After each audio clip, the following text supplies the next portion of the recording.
O bicho está aqui para dentro.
Não.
Aqui no ISPER, somos movidos por convicções, fortes valores, paixão por educar e gerar ideias capazes de provocar mudanças.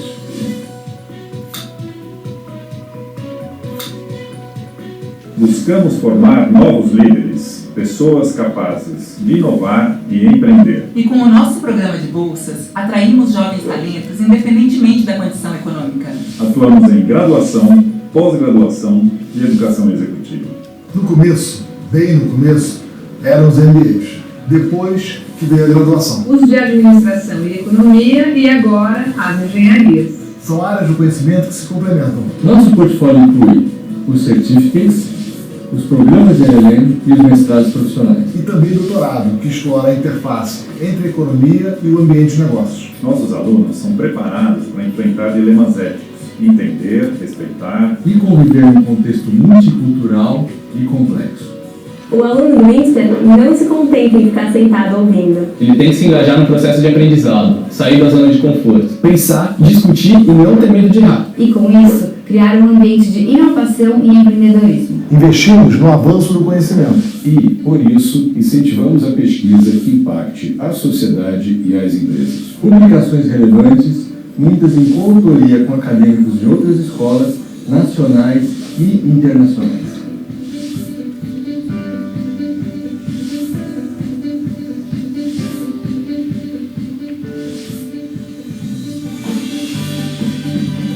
E o mais importante é aproveitar tudo que a escola oferece.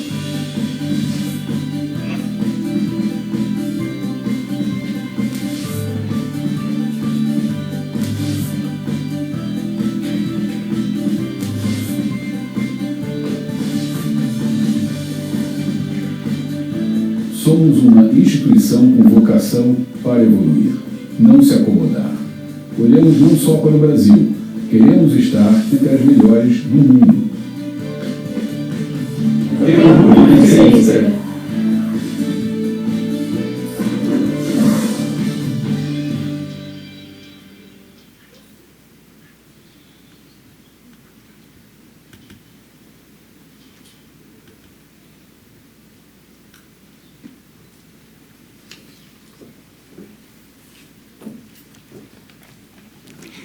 Muito bom dia a todos. É uma grande honra, uma alegria e é também com uma imensa curiosidade que eu tive o prazer de receber e de aceitar esse convite para moderar e participar aqui dos debates dessa noite. Então, acho que vários de vocês acompanharam o animado confronto que houve nas páginas do blog do IBRE, da Fundação Getúlio Vargas, um embate ali entre Celso de Barros e Marcos Lisboa e Samuel Pessoa. Marcos Pessoa, tem gente que já faz essa relação. Justamente sobre esse tema, que é uma das ideias centrais do livro de Steven Levitsky e Daniel Ziblatt, Como Morrem as Democracias. O tema era justamente entre esses dois polos da discussão, esquerda e direita, liberais e progressistas, sobre quantas vezes, nos últimos governos, do governo de Fernando Henrique Cardoso até Michel Temer, os partidos, as instituições haviam desrespeitado a norma da autocontenção democrática. E foram muitas as vezes, e claríssimo no debate entre os dois. Essa ideia central do livro, que a gente vai ter oportunidade de debater aqui, é extremamente importante, quando a gente põe em contraponto uma democracia e uma Constituição como a dos Estados Unidos, que tem 231 anos e que também lá acendem sinais de alarme em relação a como as instituições funcionam, os partidos e as normas não escritas. E nós aqui, com os nossos 33 anos de democracia depois do regime militar, nossa Constituição, que ainda vai fazer 30 anos no dia 5 de outubro, a 7ª da nossa história, temos aqui problemas bastante sérios diante de uma eleição que nos põe num campo de bastante incerteza. Como as democracias morrem, como a gente faz para não deixá-las morrer, especialmente a nossa, que é ainda tão jovem e tenra. Chamo agora o Marcos Lisboa para dar as boas-vindas e, em seguida, vamos para o nosso tema. Por favor, Marcos.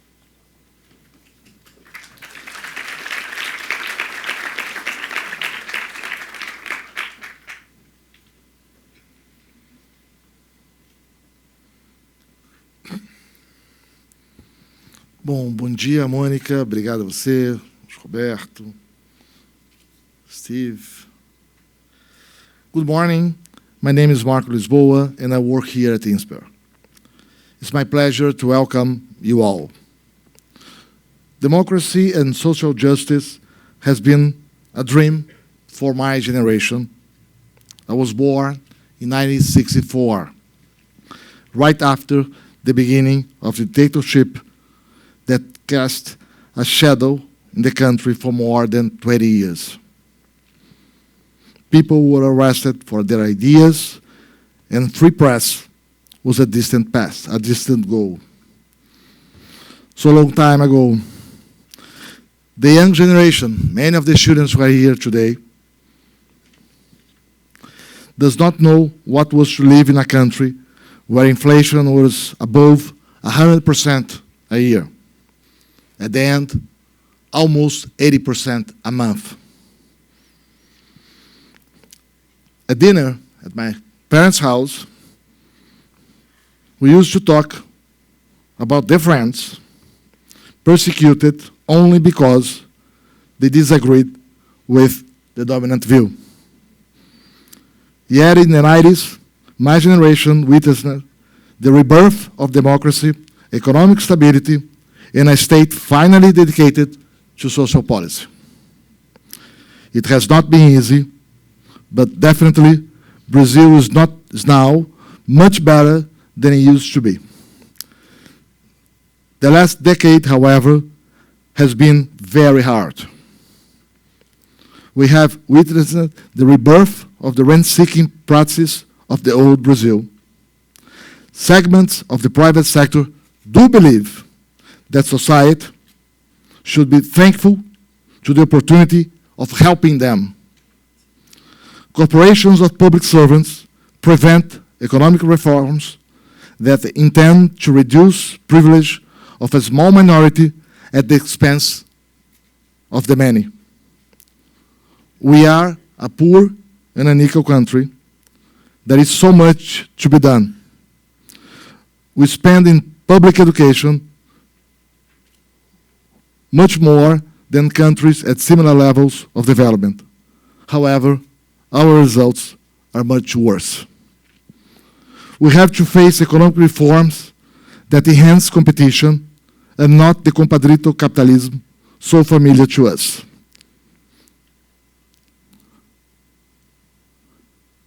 How many black peoples are in this room? We are very proud at INSPER. Like the US universities, we have a very comprehensive fellowship program to the needed and talented students. Yet, few black students do think they could study here. By the way, where are the minorities in these elections? How wrong are we as a society? Most of all, democracy, tolerance, and self-restraint are essentials to find the way out of the many problems we have created for ourselves. Some of our neighbors seem to be doing just that. Chile is an example. Brazil faces a severe economic crisis. It has not been easy, but at least we are finally debating our most difficult problems. This year's election might be the most important one. Are you going to finally face the challenge ahead? Today, we have the honor of having Dr. Steven Levitsky, a political scientist at Harvard. His theme is democracy and the dangerous times we face. We also have my friend, Luís Roberto Barroso, Minister of the Supreme Court, who has generously taken a long and exhausting trip just to participate in this debate. However, that's Luís Roberto. No? He's not in this life for the fun, but because he believes democracy matters. He also believes that we can make a difference. Marcus Melo might be the best Brazilian political scientist of my generation. I always hope that he missed the next flight and stay here in INSPER forever. Finally, I'm glad to thank Mônica Waldvogel. There is no democracy without a free press. Mônica is a journalist that does her homework, and that means so much. What happened in the debates?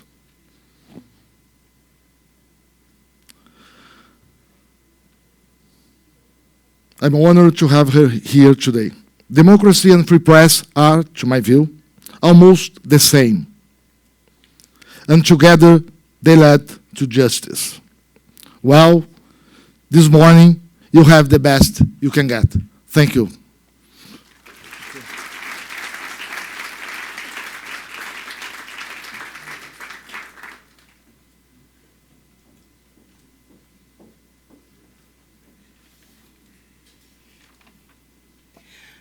Obrigada, Marcos, pelas palavras gentis. Como vocês sabem, o livro Como as Democracias Morrem, lançado aqui no começo do ano nos Estados Unidos, foi um grande sucesso, porque Steven Levitsky, que temos a honra de ter aqui, traduziu para uma linguagem muitíssimo clara fundamentos da ciência política e entrelaçou esses fundamentos com os eventos que vêm assustando o mundo, não apenas nos Estados Unidos, depois da eleição do presidente Trump, mas também na Hungria, na Polônia, em vários países onde, de fato, as instituições fracassaram e não conseguiram sustentar os fundamentos democráticos. Em Harvard, o professor Levitsky pesquisa justamente isso, as instituições, tem um foco na América Latina, a pesquisa dele é bastante ampla, tudo que diz respeito ao funcionamento democrático das nações e como elas falham quando mais precisa. Com a palavra, professor Steven Levitsky.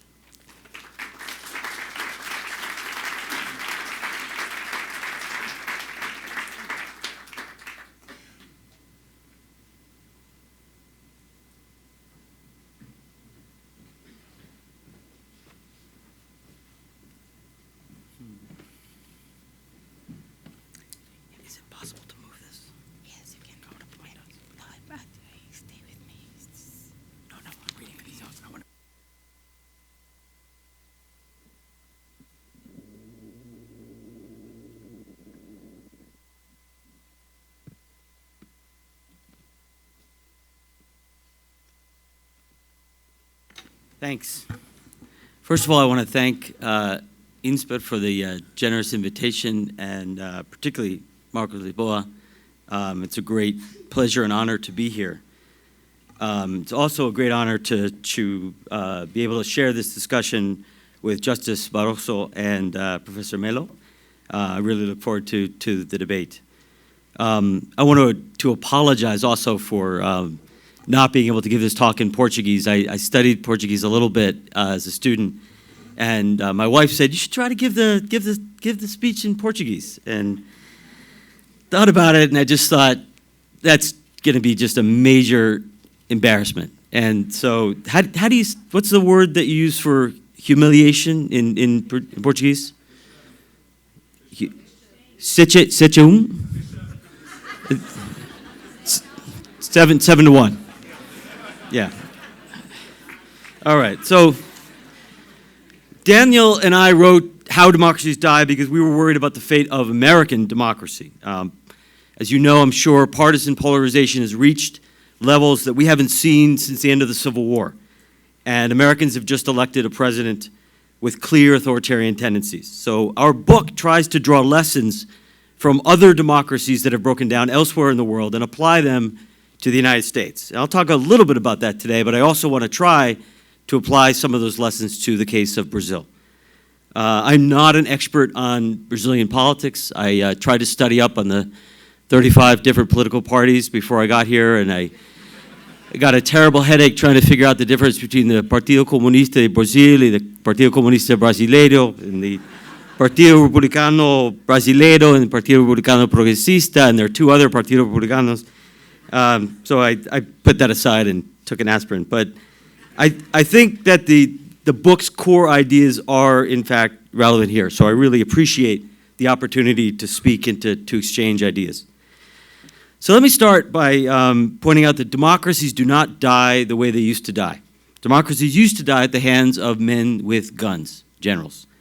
During the Cold War, 3 out of every 4 democratic breakdowns took the form of a military coup. Brazil in 1964 is a classic example. And in fact, a lot of Brazilians I still think that that's the way that democracy will die. I think it's not. Contemporary democracies die in very different ways. They die in a much more subtle way. Since the end of the Cold, they die at the hands not of generals, but at the hands of elected leaders, of presidents and prime ministers who use the very institutions of democracy to subvert it.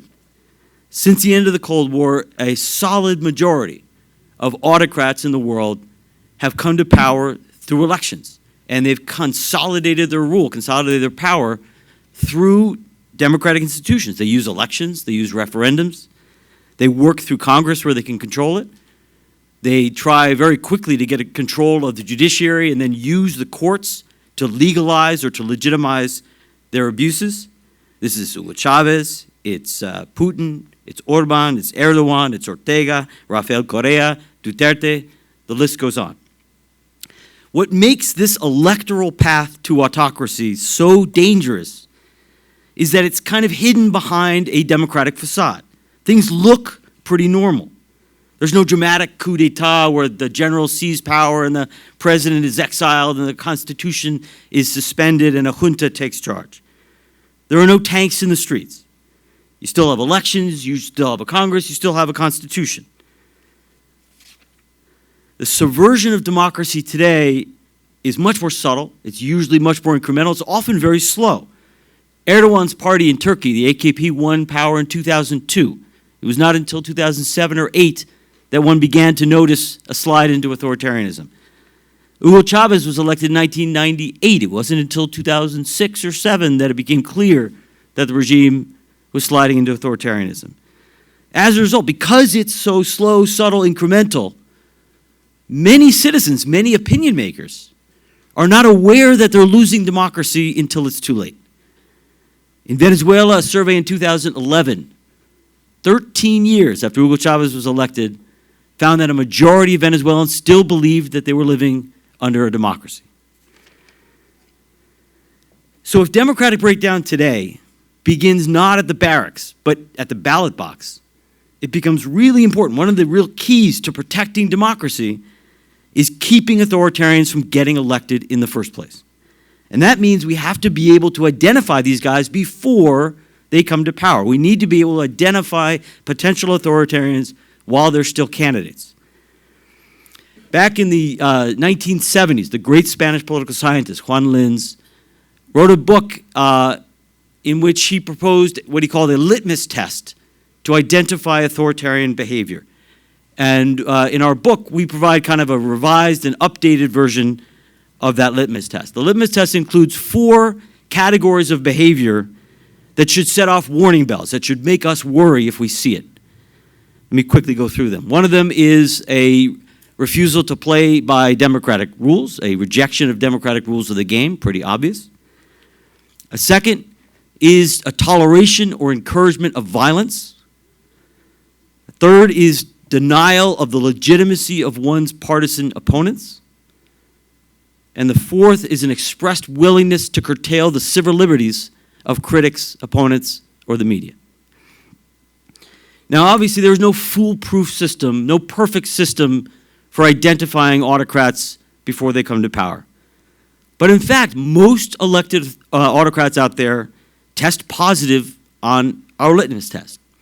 Going back in history, Perón, Chavez, Ortega, Correa, Putin, Erdogan.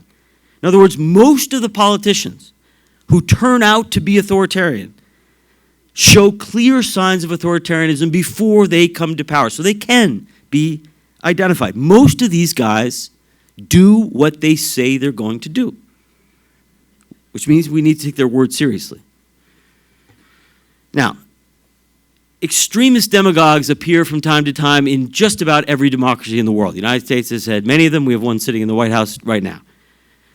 The key question is how to keep these guys away from the center of power.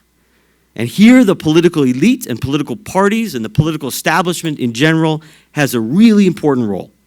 Elected authoritarians rarely come to power on their own. They almost always get help from the establishment. Someone from the political or economic elite opens the door for them. This is usually based on a tragic miscalculation. Some mainstream politicians or parties calculate that they can benefit in the short term, politically, from an alliance with the extremist. It'll help them win this election. It'll help them stay in power. It'll help them avoid the election of some rival they don't like. And they assume, of course, that if the extremist wins, they can control him. The establishment can control him. That Faustian bargain very often backfires. In Italy in the 1920s, liberal leader Giovanni Giolitti, seeking to tap into Mussolini's mass appeal, included the fascists on his Liberal Party's parliamentary lists. That did not end well. His career ended soon. Mussolini was soon in power. In Weimar, Germany, the leader of the Conservative Party forged an alliance with Hitler in the late 1920s, hoping, again, to use Hitler's grassroots appeal to shore up the base of his declining Conservative Party. When other conservative leaders started to get worried in 1932, when Hitler was named chancellor, conservative leader Franz von Papen told them, don't worry, within 2 months we'll have pushed Hitler into such a corner that he will squeal. More recently, in Venezuela, former President Rafael Caldera publicly sympathized with Hugo Chávez's coup attempt in 1992, helping to legitimate it, and then as president 2 years later, let him out of prison. Caldera knew very well that Hugo Chávez was a dangerous demagogue, but he believed that Chávez's political star would fade very quickly and he'd be forgotten about before the 1998 election. So in all 3 of these cases, mainstream politicians opened the door to extremist demagogues. In all 3 cases, it turned out to be a tragic miscalculation.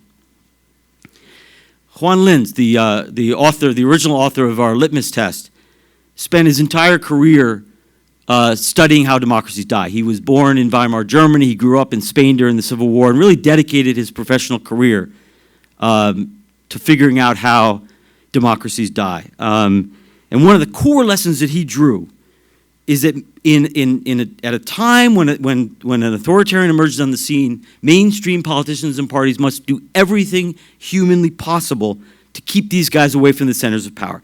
That means not only avoiding the temptation to align with extremists, which makes sense, but it also means, and this is harder, it also means being willing to join forces with your ideological rivals in order to beat the extremist. In Linz's words, I want to quote him because I think it's important, when faced with an authoritarian threat, mainstream politicians must join with opponents who are ideologically distinct or ideologically distant, but committed to the survival of the democratic political order.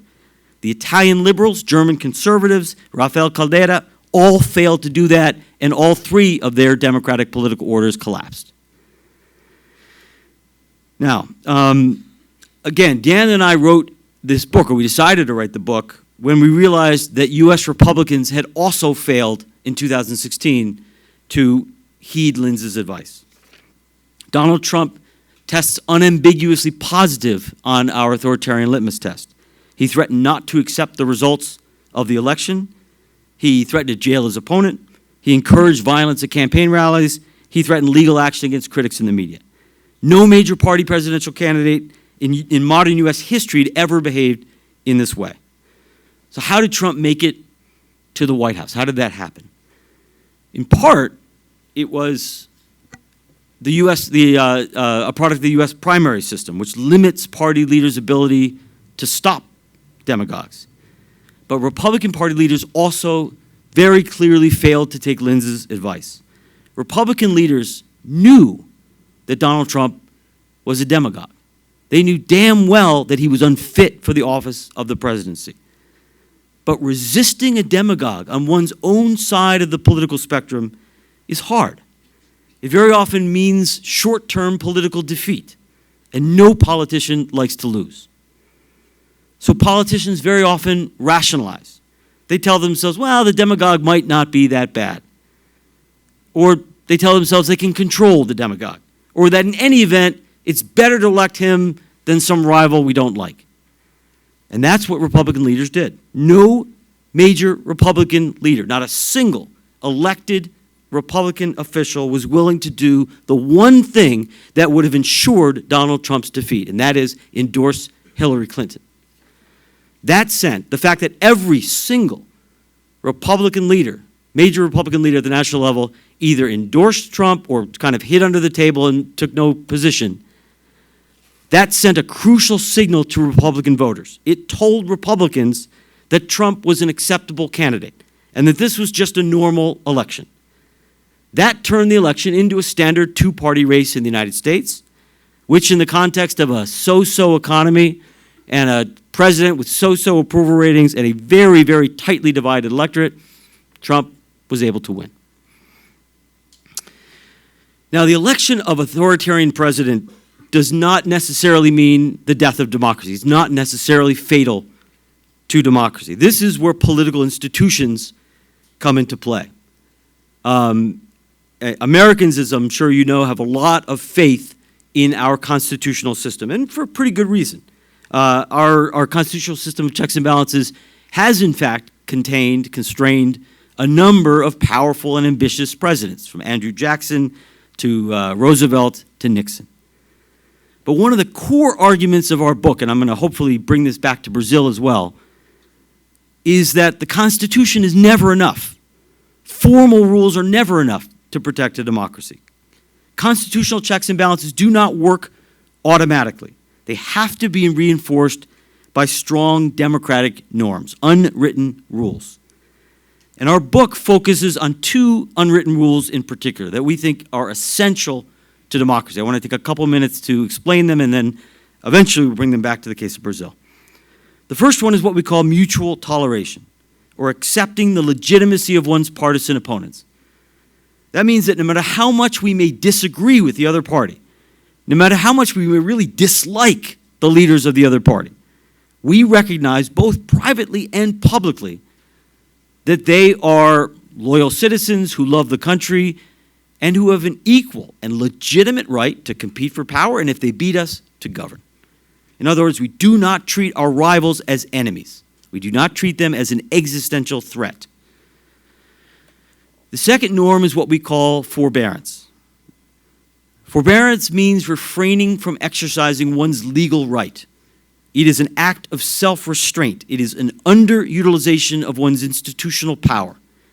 We do not often think about forbearance in politics, certainly not in Latin American politics, but it is absolutely vital to democracy. Think briefly about what the United States president constitutionally, legally, can do. The president can pardon anybody he wants anytime, apparently including himself. We'll see. Any president, any U.S. president with a majority in Congress can pack the Supreme Court. If the president does not like the ideological composition of the Supreme Court, if he has a majority in Congress, he can pass a law expanding it to 11, 13, 15, fill it with allies. Completely legal. Think about what the U.S. Congress can do. The U.S. Congress can prevent the president from filling any of its cabinet posts, from filling any Supreme Court vacancies. It can refuse to fund the government, shutting the government down, and of course, it can remove the president on any grounds that it wants. My point here, because that stuff doesn't happen, at least it didn't until recently, much in the United States. My point is that politicians can exploit the letter of the Constitution, even a really good Constitution like the United States Constitution. Politicians can exploit the letter of the Constitution in ways that eviscerate the spirit of the Constitution. My colleague, legal scholar Mark Tushnet, calls this behavior constitutional hardball.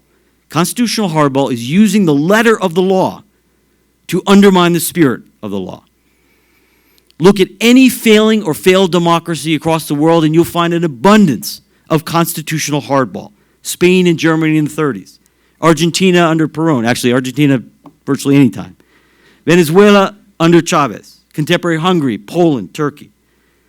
Constitutional hardball should be familiar to anybody who follows Latin American politics. Court packing is a great example. Argentine politicians are a master of this.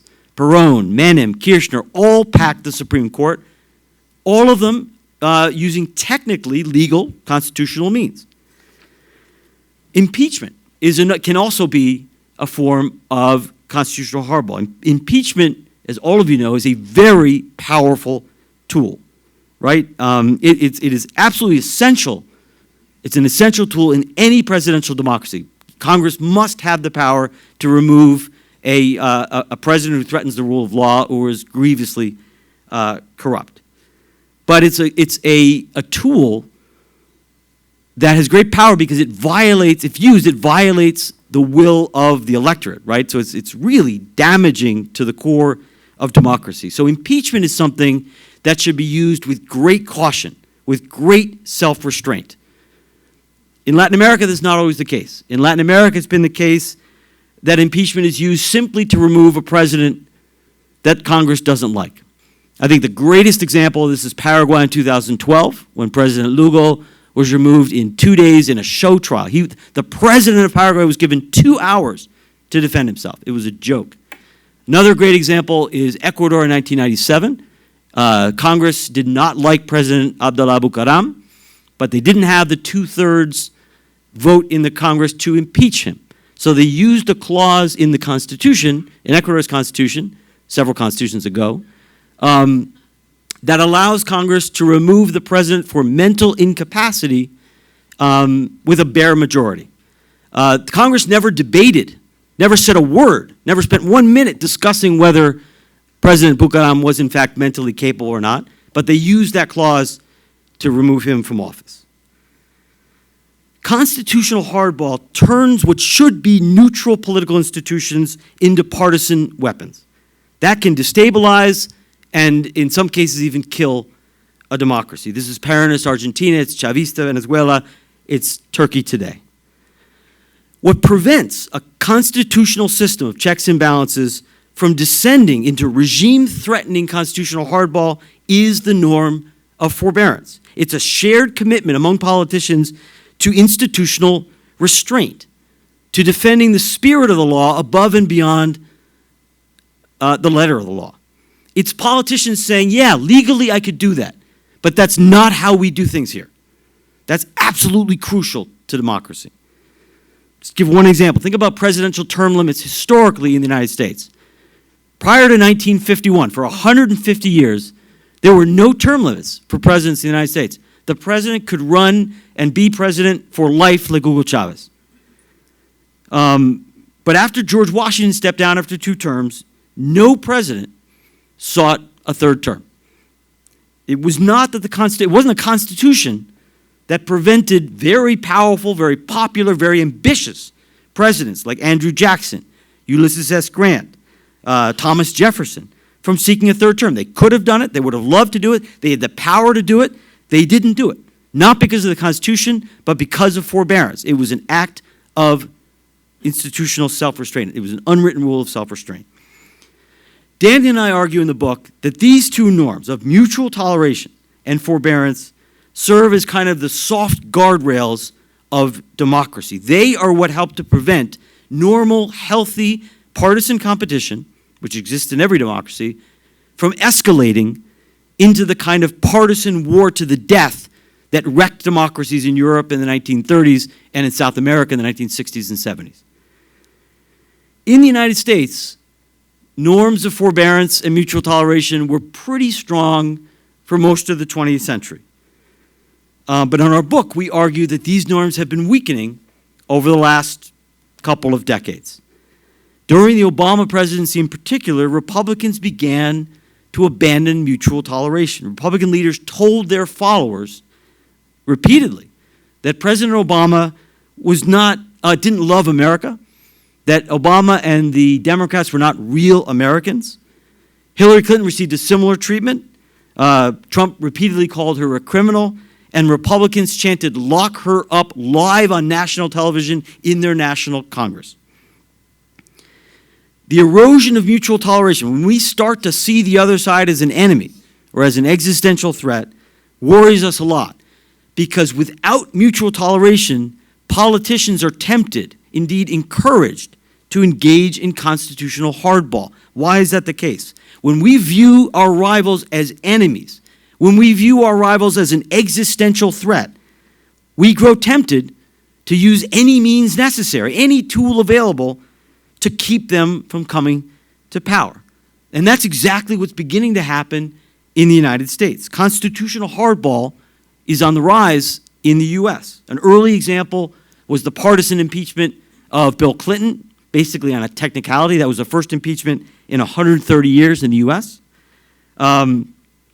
In 12 or 13 Republican-controlled states in the last decade, legislatures have passed laws making it more difficult for people to register and vote. And it's very clear that those who have a harder time voting are low-income and minority voters who just happen to be the base of the Democratic Party. Most stunning of all, though, in terms of constitutional hardball, was the Senate's refusal in 2016 to allow President Obama to fill the Supreme Court vacancy created by the death of Justice Antonin Scalia. That move, not allowing the president a chance to fill a Supreme Court vacancy, was unprecedented. The first time that happened since 1866, since the Civil War. So the problem is not just that Americans have elected a demagogue, it's that they've elected a demagogue at a time when the soft guardrails protecting our democracy have weakened or coming unmoored. So the question is, what leads to that? What causes the weakening of democratic norms? Daniel and I argue that the cause is polarization. Republicans and Democrats in the United States have come to fear and loathe one another. In a really interesting fact, in 1960, there was a survey of Americans that found that 5% of Republicans and 4% of Democrats would be unhappy if their child married someone from the other party. Today, it's 50%. 49% of Republicans and 55% of Democrats say that they fear the other party. We have not had this level of partisan hatred and animosity since the end of the Civil War. And this is not just traditional left-right polarization. People don't hate each other this way over taxes or health care reform. The differences, the partisan differences in the United States run much deeper. They're about race, religion, and culture. Whereas the Democratic Party has become a very heterogeneous mix of urban, secular whites and a range of ethnic minorities, the Republican Party, by contrast, has become almost exclusively, or remains almost exclusively, white and Christian. So what? Why do white Christians matter? White Christians matter because they used to be an overwhelming majority in the United States. And not only were they an overwhelming majority, but they used to sit unchallenged atop the country's political, economic, social, cultural hierarchies. They filled the presidency, they filled the Congress, they filled the Supreme Court, they were the CEOs of the major businesses, they were the religious leaders, they were the newscasters, they were the college professors. Those days are long over. But losing a majority, and importantly, losing one's dominant social status, can be deeply threatening. Many, many Republican voters feel like the country that they grew up in is being taken away from them. And that, we argue, is what ultimately fuels polarization in the United States. The problem is that polarization can kill democracies. When politics is so deeply polarized that each side views a victory by the other side as something that's intolerable, unacceptable, democracy is in trouble. Because when an opposition victory is intolerable, we begin to justify using extraordinary measures to prevent it. Things like violence, election fraud, coups. That is what happened in Spain in the 1930s. It's what happened in Brazil in the early 60s. It's what happened in Chile in the 70s. It's what happened in Venezuela in the early 2000s. Polarization erodes democratic norms. And without mutual toleration and without forbearance, you get a democracy without guardrails. Politics becomes a fight to the death, and very often it is democracy that dies. Now, American democracy is pretty hard to kill. Our institutions are still pretty robust. But polarization is clearly weakening the informal foundations, the informal norms that sustained our institutions for so long. So I think there's real reason for concern. All right, shifting gears. What about Brazil? Again, I'm not an expert on Brazilian politics, so you shouldn't take anything I say from here forward very seriously. But I think our book's arguments apply here as well. First of all, most obviously, just like the United States in 2016, Brazilians face the specter of an authoritarian presidential candidate, Jair Bolsonaro. With the help of a couple of Harvard graduate students, I did a little bit of homework and applied our litmus test to Bolsonaro. And you'll be surprised to learn he tested unambiguously positive. Let me run through the 4 indicators. Does he reject democratic rules of the game? Throughout his career since 1985, Bolsonaro has praised the military dictatorship and called into question the legitimacy of the post-1985 democracy. In 1993, he declared, "I am for dictatorship," and called for a closure of Congress, like Alberto Fujimori had just done in neighboring Peru. More recently, Bolsonaro denied that what happened in 1964 was a coup. He declared that he wants to govern with the armed forces. He supported a Chavista-like packing of the Supreme Court, and he questioned the legitimacy of Brazil's electoral system, calling it rigged. He just named as a vice presidential candidate someone who on multiple occasions has shown himself or declared himself to be open to a military coup.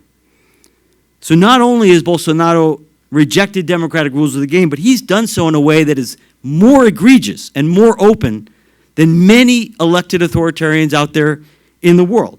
More open, more egregiously than Erdogan in Turkey, than Orban in Hungary, than Fujimori in Peru, than Chavez in Venezuela. None of those guys openly embraced dictatorship. All right, so check that box. Second, toleration or encouragement of violence. In 1998, Bolsonaro said the military should have killed 30,000 people, including Fernando Henrique Cardoso. He has encouraged the extrajudicial police killing of suspected criminals. He has praised death squads in Rio, and he's justified the extrajudicial killing of 19 farm workers in Pará in '96. So yes. Number 3, denying the legitimacy of one's partisan rivals. Bolsonaro has called President Cardoso a corrupto who should have been killed during the dictatorship. He has repeatedly called Lula a criminal who should be jailed, and he said that in government he will treat the MST as terrorists. So yes. Number 4, a willingness to curtail the civil liberties of opponents. Bolsonaro has repeatedly endorsed the use of torture and extrajudicial killing, including, and I would say particularly, of leftist activists and politicians. So Bolsonaro is a thoroughly authoritarian figure. And that distinguishes him, I think, quite clearly, quite significantly, from his main rivals in the 2018 presidential race, Alckmin, Ciro, Marina Silva, Fernando Haddad. I was asked by my hosts to also do a little homework and apply the litmus test to the other major candidates, and we came up with very little. None of them passed the litmus test. Little homework, Ciro Gomez appears to have a pretty big mouth, but we couldn't find any behavior that suggests authoritarianism. He's an established politician with a track record of democratic governance. Being hot-tempered and being offensive is not the same thing as being authoritarian. Taking bribes, as Lula allegedly did, is not the same thing as being authoritarian. This is a very important point. Center-left politicians, even corrupt ones, are not a direct threat to democracy. Authoritarian politicians are a direct threat to democracy. So Brazil may be headed to one of those critical moments that Linz wrote about. Those critical moments when political and economic elites have to resist the temptation to work with extremists. Moments like this, politicians and I cannot stress this enough, politicians cannot allow their short-term political or policy goals to prevail over a far-sighted defense of democracy. This is the historic mistake that Italian liberals made. It's the mistake that German conservatives made. It's the mistake that U.S. Republicans are making right now. Now, I know that very few people in the political elite are backing Bolsonaro right now, and that's a very positive thing. But I worry about the second round. I worry about a second round in which Alckmin doesn't make it. What happens then? What happens if it's Bolsonaro against Ciro? What happens if it's Bolsonaro against the PT? Not clear. I worry when I read that Bolsonaro received applauses at the recent last month meeting of the Confederación Nacional de Industria. I worried when I read that CNI President Andrade reported that many entrepreneurs like Bolsonaro because he shows authority.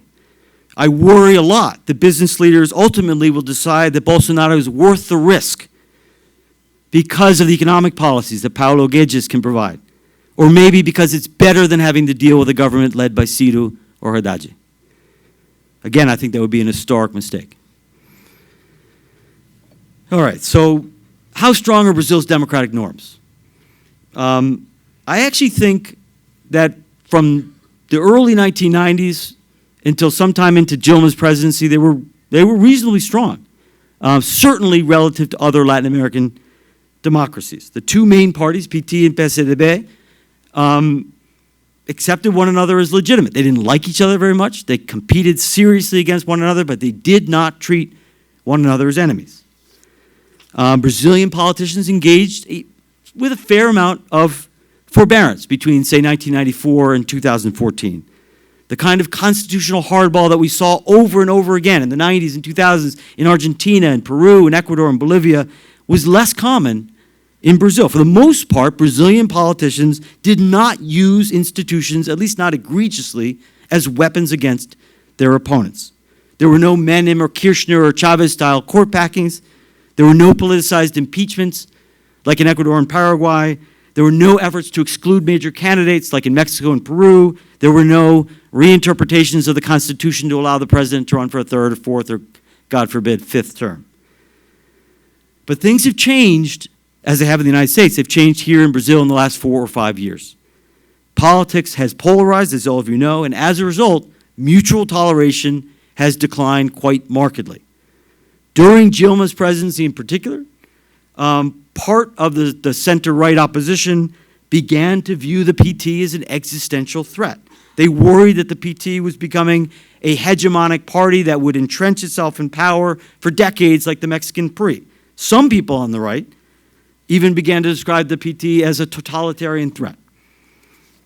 For its part, the PT began to cast even its moderate center-right opponents as golpistas, especially after the impeachment of Dilma. Some Petistas even now routinely call their right-wing opponents fascists. when center-left and center-right parties are calling each other fascist and totalitarian, we have a problem. The erosion of mutual toleration, when we start seeing the other side as an existential threat, encourages constitutional hardball. When we view our rivals as golpista, as totalitarian or chavista, we grow tempted to use any means necessary to thwart them. And in fact, Brazilian politics has experienced a pretty marked rise in constitutional hardball in the last few years. Dilma's impeachment is a clear example. I disagree with my PT friends. Dilma's impeachment was not a coup. It was far from a coup. It was completely legal. It was completely constitutional. But it was also a clear case of constitutional hardball. Dilma was impeached on a technicality for political reasons. The fact that most Brazilians supported it does not change the fact that it was constitutional hardball. Dilma also, of course, engaged in constitutional hardball. A clear case was her ultimately failed effort to name Lula as her chief of staff to protect him from prosecution. And I think that the case of Lula is also a troubling case of constitutional hardball. His imprisonment and his exclusion from the presidential race, again, is entirely legal. It may well be justified. But it's also a case of judicial hardball because judges clearly sped up the case and pressed the law to the hilt. So even if you think that was the right thing to do, and you can make a legitimate argument that that's the right thing to do, the political consequences of that kind of hardball are very serious. We now have a situation in which one of Brazil's major political parties, the PT, believes deeply that its rivals are playing dirty. Petistas believe that their party was illegitimately removed from power in 2016 and that its rivals have used blatantly undemocratic means to prevent them from coming back to power in 2018. This is a real problem. Brazil is facing a real problem of polarization. On the one hand, much of the center-right now fears that the PT wants to govern in perpetuity and will use any means necessary to stay in power. On the other hand, the PT views even its moderate opponents, the PSDB, as having used illegitimate means to remove it from power and to keep it from returning.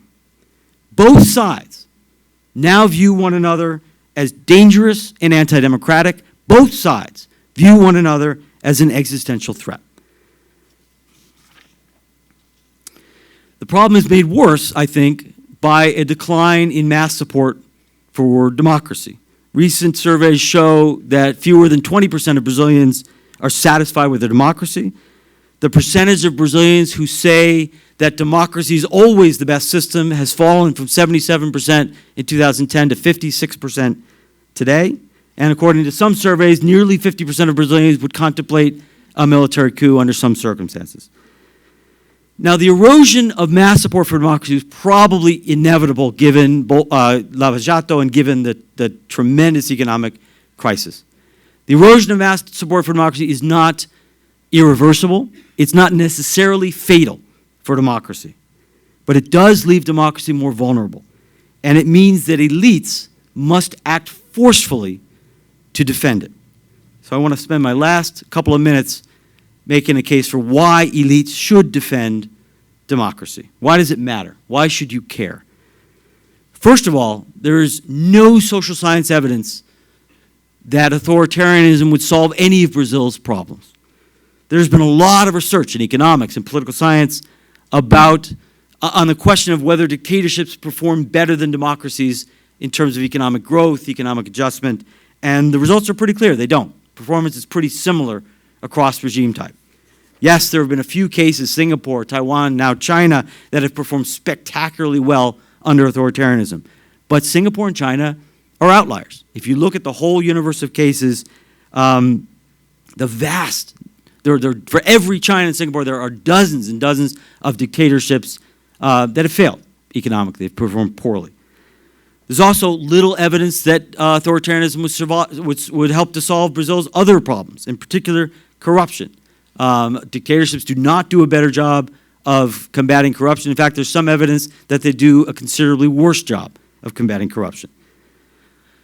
So in all probability, authoritarianism would bring few gains. But I think there's a lot to lose. Strong democratic institutions take a long time to build. It takes decades to establish civilian control of the military. It takes decades to build an independent judiciary, to build a strong Congress. Brazilians, I believe, have done those things pretty well over the last 30 or 35 years. Never before in history have civilian control of the military, judicial independence, and civil and human rights been as deeply entrenched as they are today in Brazil, as they have been in the last quarter century in Brazil. A slide into authoritarianism, even a brief slide into authoritarianism, can wipe out decades of institution building. That's a problem that has long plagued countries like Argentina, Peru, Ecuador, Bolivia. Because democracy breaks down, or has historically broken down, every time there's a crisis in Argentina, in Peru, in Ecuador, institutions have never, over 200 years, or 100 years in the case of Argentina, had a chance, had the time to take root. It takes 30 or 40 years. This is a vicious circle that the Argentines and Peruvians are still today trying to dig themselves out of. Democratic consolidation, long-term democratic stability requires that regimes survive some pretty rough storms. U.S. democracy went through the Civil War, went through the Depression, World War II. When you give up on democracy every time a crisis hits, you never build strong institutions. Finally, because I think I've gone way over time, the fate of democracy, the fate of your democracy, has major implications beyond Brazil. The last 30 years have been the most democratic period in Latin American history by far. But there are storm clouds on the horizon. The international environment is much less favorable for democracy today than it was in the 1990s. Europe's influence has declined. Obviously, China and Russia are far stronger, more self-confident than they were. And the current U.S. government has zero interest in promoting or defending democracy. At the same time, public disaffection, public dissatisfaction with democracy has declined across the regions, not just Brazil. It's also Mexico. It's also Colombia, Argentina, Peru, Panama, Guatemala, even Chile. Brazil is a really influential country. If democracy fails here, it could easily trigger a wave of democratic breakdowns across the region. It would not be the first time. The 1964 coup had an enormous impact across Latin America. It encouraged militaries to seize power in Argentina, in Bolivia, in Ecuador, in Peru, in Panama, eventually even in Chile and Uruguay. I think it would be a tragedy if that sort of history were to repeat itself. Let me end there. Thank you. Obrigado.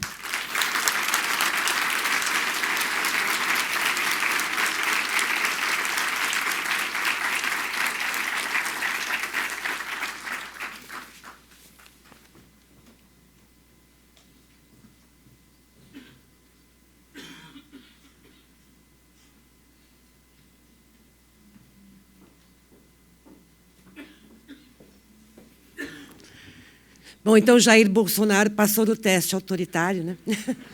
4 itens checados.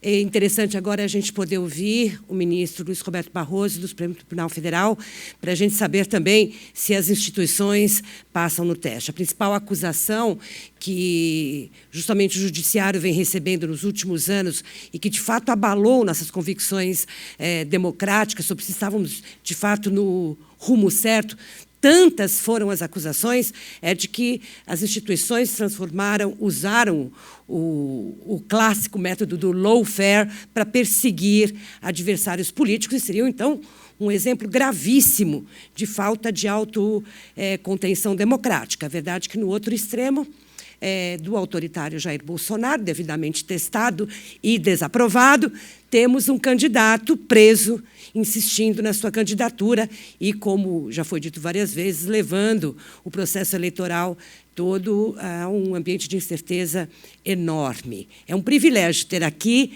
o ministro Luís Roberto Barroso, professor também da Universidade Estadual do Rio de Janeiro, no Direito, estadual ou federal? Agora, estadual e profundo estudioso do direito e também um ministro de características muito pessoais, desafiadoras, que tem suas opiniões convictas, enfrenta seus colegas no tribunal.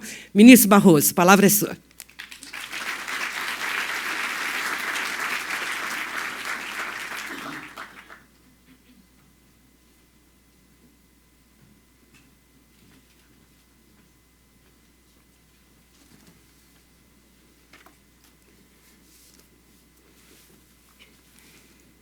Thank you, Mônica.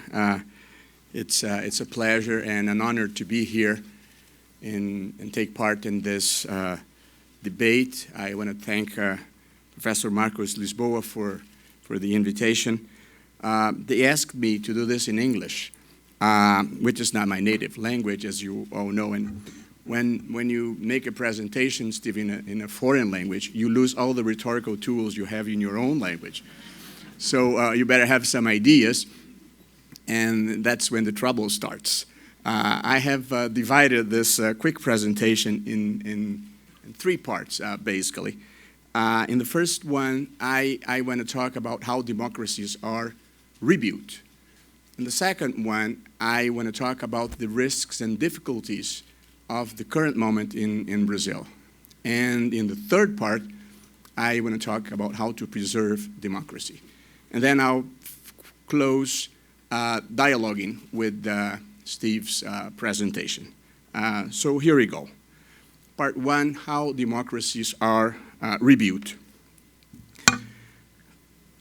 When I entered law school in another life in 1976, my main concerns were how to end torture, how to end censorship, how to build democratic institutions in a country and in a continent that did not have that tradition.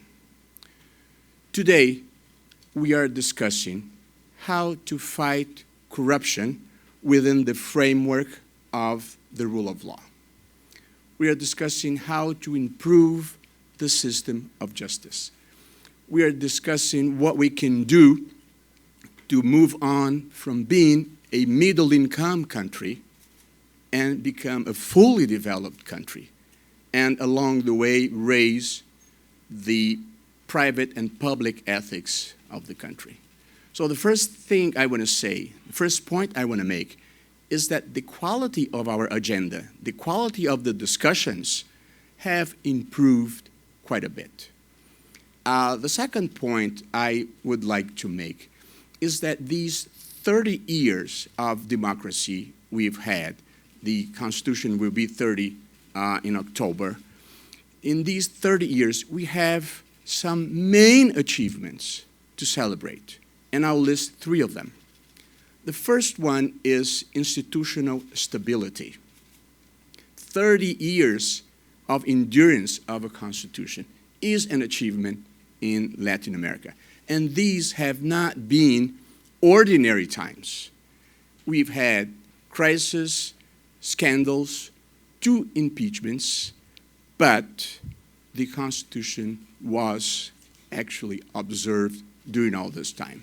So we should not take for granted the impressive achievement of 30 years of institutional stability. The second achievement is monetary stability. Whoever here is over 40 has lived, and Marcus mentioned that in his introduction, through the years of hyperinflation. And everyone will have a horror story to tell about that period and how harmful hyperinflation was, particularly toward the poor, as we all know, because they cannot protect themselves in the financial market. And the third achievement of these 30 years of democracy, I would like to stress here, is social inclusion. We've had 30 to 40 million people, the statistics are disputed, that left the line of extreme poverty in Brazil in the past 30 years. I know that with the recession of the past 3 years, there have been some setbacks in this domain, but still the balance is very favorable. So in 30 years, in one generation, we defeated the dictatorship, we defeated hyperinflation, and we defeated or we obtained major victories over extreme poverty. Moreover, in these 30 years, we've had major advancements in what regards human rights, fundamental rights. And we are talking, Steve, about women's rights. We are talking about Afro-Brazilian rights with affirmative actions. We are talking about gay rights. We are talking about native populations' rights. We are talking about freedom of expression. And even animal ethics has improved in Brazil in the past 30 years. So the first chapter of my talk that I end here is the following, my partial conclusion. The picture of this moment, the snapshot, is gloomy. But the movie of the Brazilian democracy in these past 30 years is a fairly good movie. And if we make the right moves, it's headed to a happy end. So this is the first thing I would like to say about democracy in Brazil. So now, part two, let's discuss a little bit about the difficulties and risks of the current moment we are going through. I think one of the main problems that we have to face regarding improving democracy in Brazil is the political system. When I say political system, I'm talking about the system of government, presidential or parliamentary. I'm talking about the electoral system, majoritarian or proportional, and I'm talking about the party system, how they are created and how they function. We have serious problems in these three domains, let me say that. I won't get into the details right now. I don't want to spend much time with this. But the country, Brazil, desperately needs a political reform that can, one, reduce the cost of elections, because this has been the main source of corruption in Brazil in the past decades. In the second place, the second goal of a political reform should be to enhance democratic legitimacy, to improve the representativeness of members of Congress. What has happened in Brazil is that the political class is dangerously detached from civil society. And of course, this is a concern in a democracy. And in the third place, we need a political reform that can facilitate what I would call governability and make sure that the president is not a complete hostage of low politics. So this is, I would probably put a political reform at the top of an agenda to improve Brazilian democracy. The second problem we've been facing, as we all know, is this systemic, endemic, and structural corruption that was more recently revealed. Corruption is a process, it's an accumulative process. So if you want to blame one person, one government, you're doing politics. And by the way, I don't do politics. I just discuss institutions and how to improve them. You won't have a clue who I prefer as far as candidates, present, future, or in the past, because I think this is part of my job. But improving institution is part of my job also. The level of corruption that has been shown in Brazil, this endemic corruption, was astonishing. We are talking about a contagious process that involved private companies, state-owned companies, public agents, private agents, political parties, members of the executive, members of the legislature. It was really embarrassing. It's impossible not to feel ashamed for what happened in Brazil. And now we're trying to get over it. But it's not an easy task. There are three problems, or there are several problems. I'll sort out three of them about fighting corruption in Brazil. The first problem, Steve, is that the progressive side of the political spectrum tends to think that corruption is a footnote in history. That's not too important. And that the ends that you are seeking justify the means. So this is one problem. The other problem is a good part of the Brazilian elite thinks that corruption is only a major problem if it's done by my enemies. If it's done by my friends, the people that play poker with me, or that attend the same parties, then it's not a major problem. So we need to also overcome this perception from a good part of the Brazilian elite. And in the third place, and of course, you have the corrupts themselves that, of course, don't want to push things to improve the struggle against corruption. And among these people, you have two lots. People that don't want to be punished, which I can clearly understand, it's very human. But there is a worse lot made of people that don't want to become honest, not now or ever. And they are very powerful, and they would like to keep things as they have always been. The combination of this political system with this tolerance to corruption has led us to this coalitional presidentialism that we have in Brazil, in which the president is kind of a hostage of this kind of politics. And in order to govern, he needs to build broad alliances, very broad alliances. But the problem is that coalitional presidentialism in Brazil, to a certain extent, has become the determination of what partners are allowed to deviate money and from where.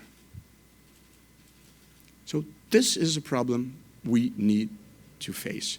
I don't think corruption is the main item in the agenda of a country. We have many other things we need to do, and I'll move on to that. But it's not a footnote. It should not be tolerable as an ordinary thing when done by friends, and we need to push, respecting, of course, due process of law, we need to push the traditional corrupts to the margin of history. And now I move on to my third chapter, which is how to preserve democracy. Here, I would like to start saying that one thing we need to do is to create inclusive economic and political institutions.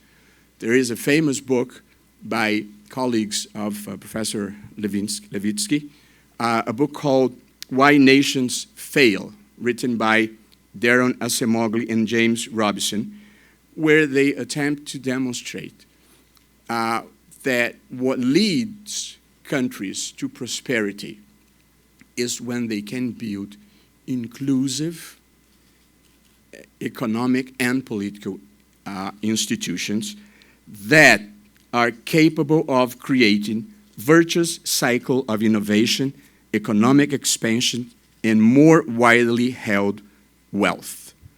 So the countries that achieve prosperity are the ones that can build inclusive institutions.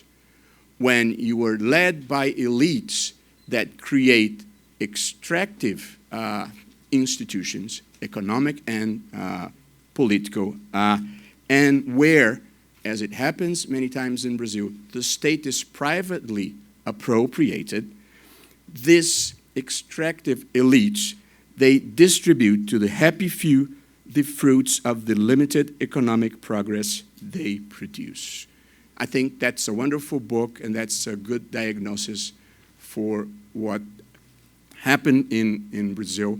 And I think the process we're going through is the process of pushing these elites to the margin of history.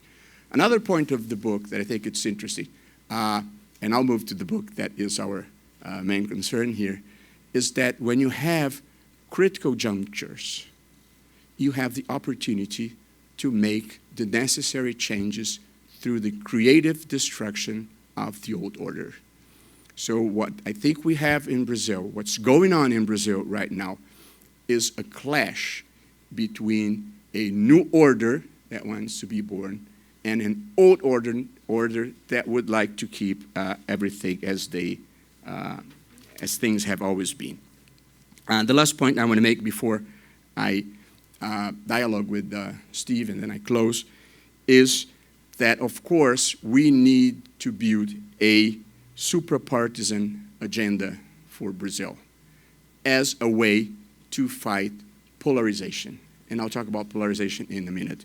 I've listed a few points here that I would just mention without being more analytical about it, which are absolute first item of a suprapartisan agenda.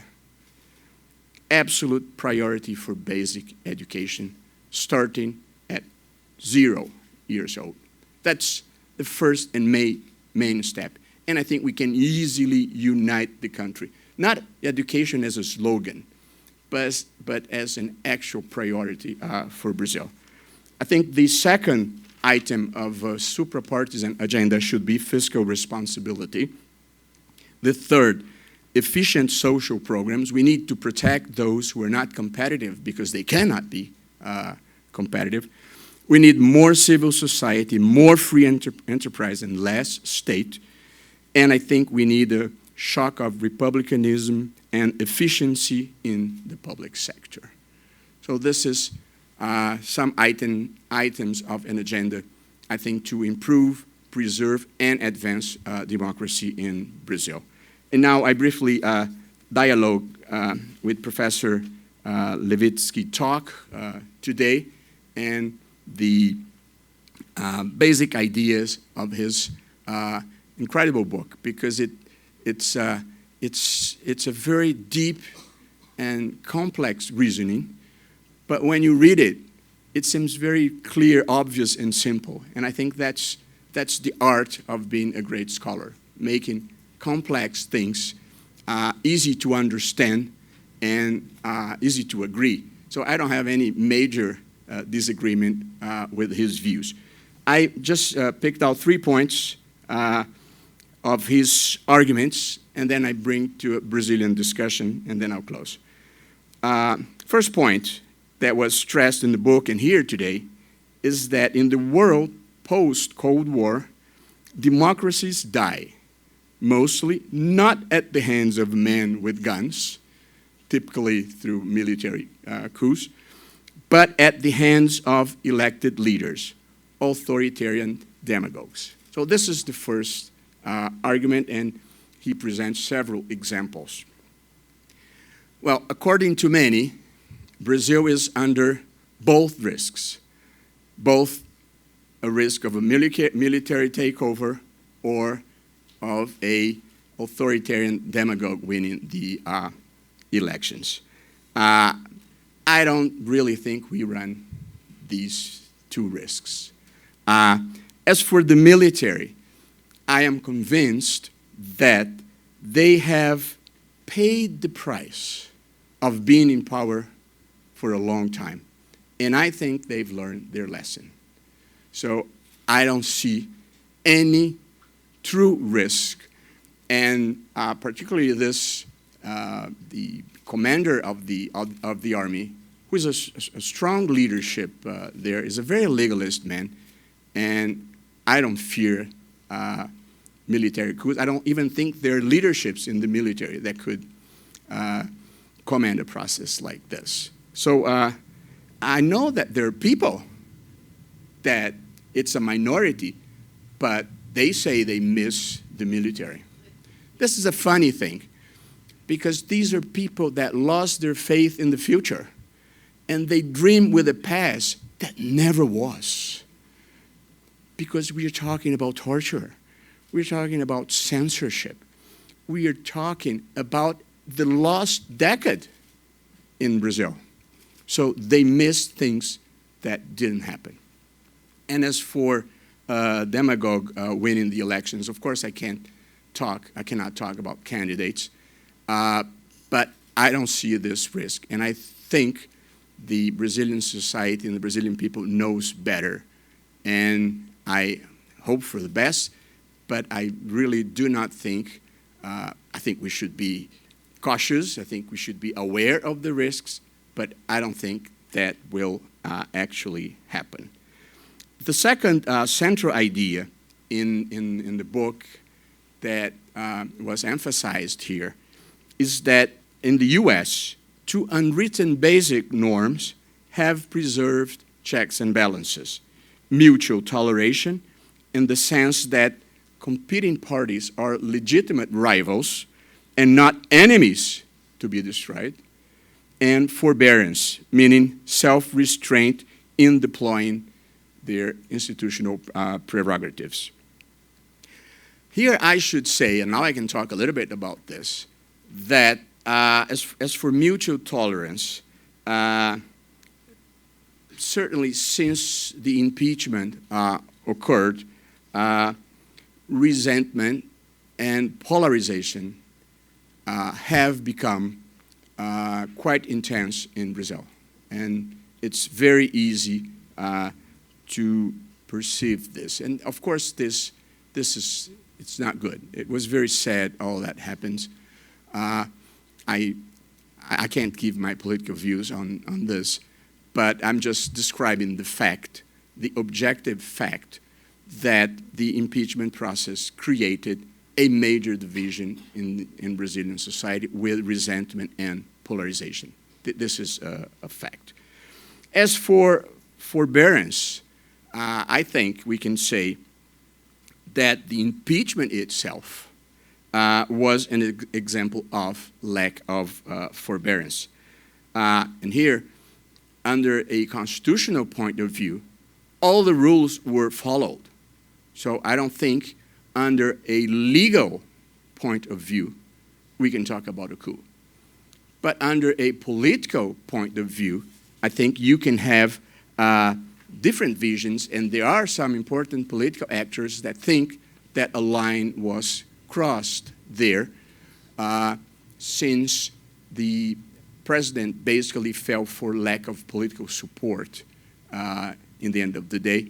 And this is more a parliamentarian way of ousting a president more than in the presidential system when you need an actual crime. Again, I'm just describing things. I'm not giving any opinion because I can't, or at least I shouldn't.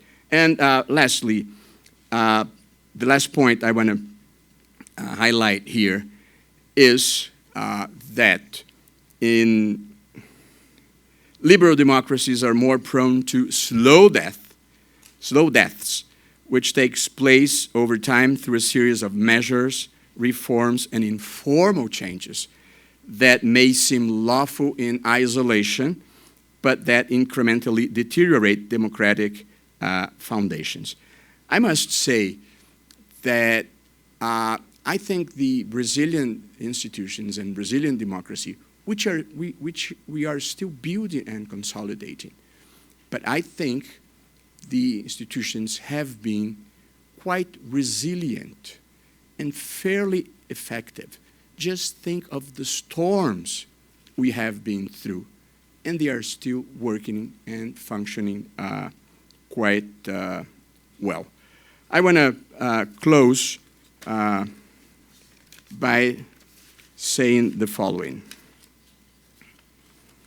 The magnitude of the current crisis should not, I think, engulf the priceless achievements we have made in these 30 years of democracy, as I said in the first chapter of my presentation.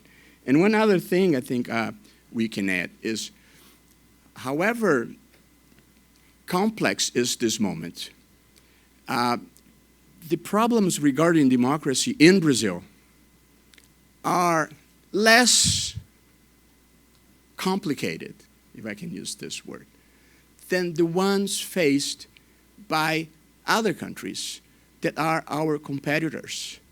If you check the BRICS, India is more complex, both regarding democracy and corruption. China is more complex, both regarding corruption and democracy. Russia, it's much more complex, both regarding corruption and democracy. South Africa has major problems. Argentina, who start off, as the book says, the 20th century, as one of the richest countries in the world. Look where Argentina is now. So the problems we are facing, the ones we're dealing with, are less serious or easier to handle. I think we are in a better situation than most of our competitors. So I think we've come a long way. We still have a long way to go. I think Brazilian democracy has been pretty resilient. We need to make important structural changes in the political system to push corruption, major corruption, to the margin of history and make a better and bigger country. Thank you.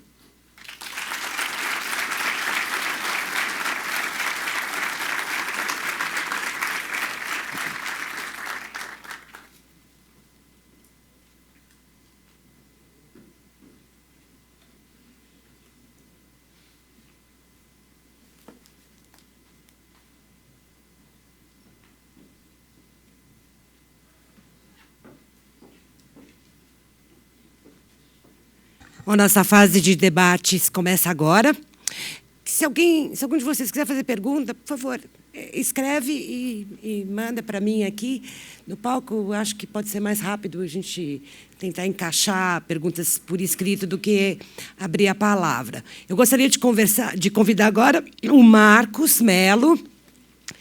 Ele é professor titular de Ciência Política da Universidade Federal de Pernambuco, PhD em Ciência Política pela Sussex University, no Reino Unido, fez o doutorado em Massachusetts Institute of Technology, o MIT, foi professor visitante, melhor para os óculos, ocupando a cátedra Coca-Cola Company da Universidade de Yale, foi também Resident Scholar na Rockefeller Foundation, consultor do Banco Mundial e Banco Interamericano de Desenvolvimento. Ele vai ser um dos nossos debatedores, fazendo aí também o contraponto da ciência política brasileira com a instituição representada aqui pelo ministro Barroso e o livro de Steven Levitsky. Convido os três aqui para o palco.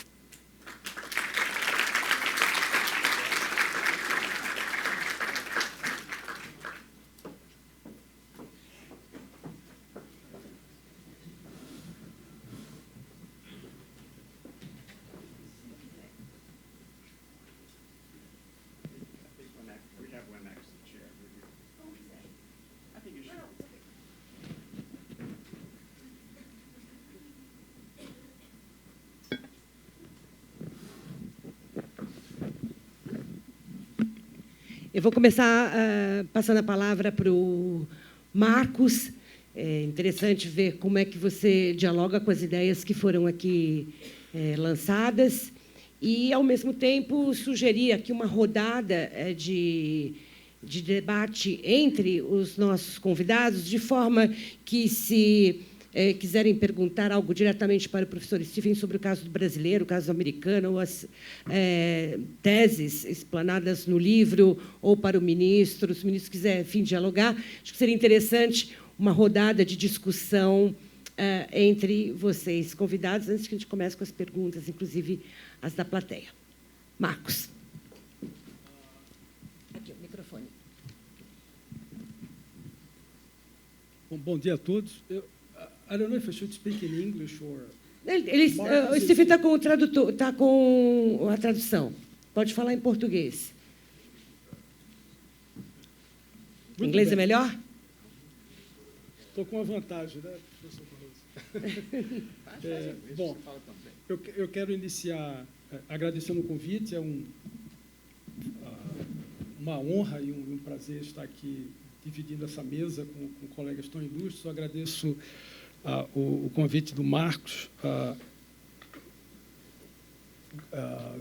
amigo próximo, e especialmente a generosa apresentação. Eu gostaria de iniciar essas minhas considerações com uma questão de definição, que me parece ser a coisa central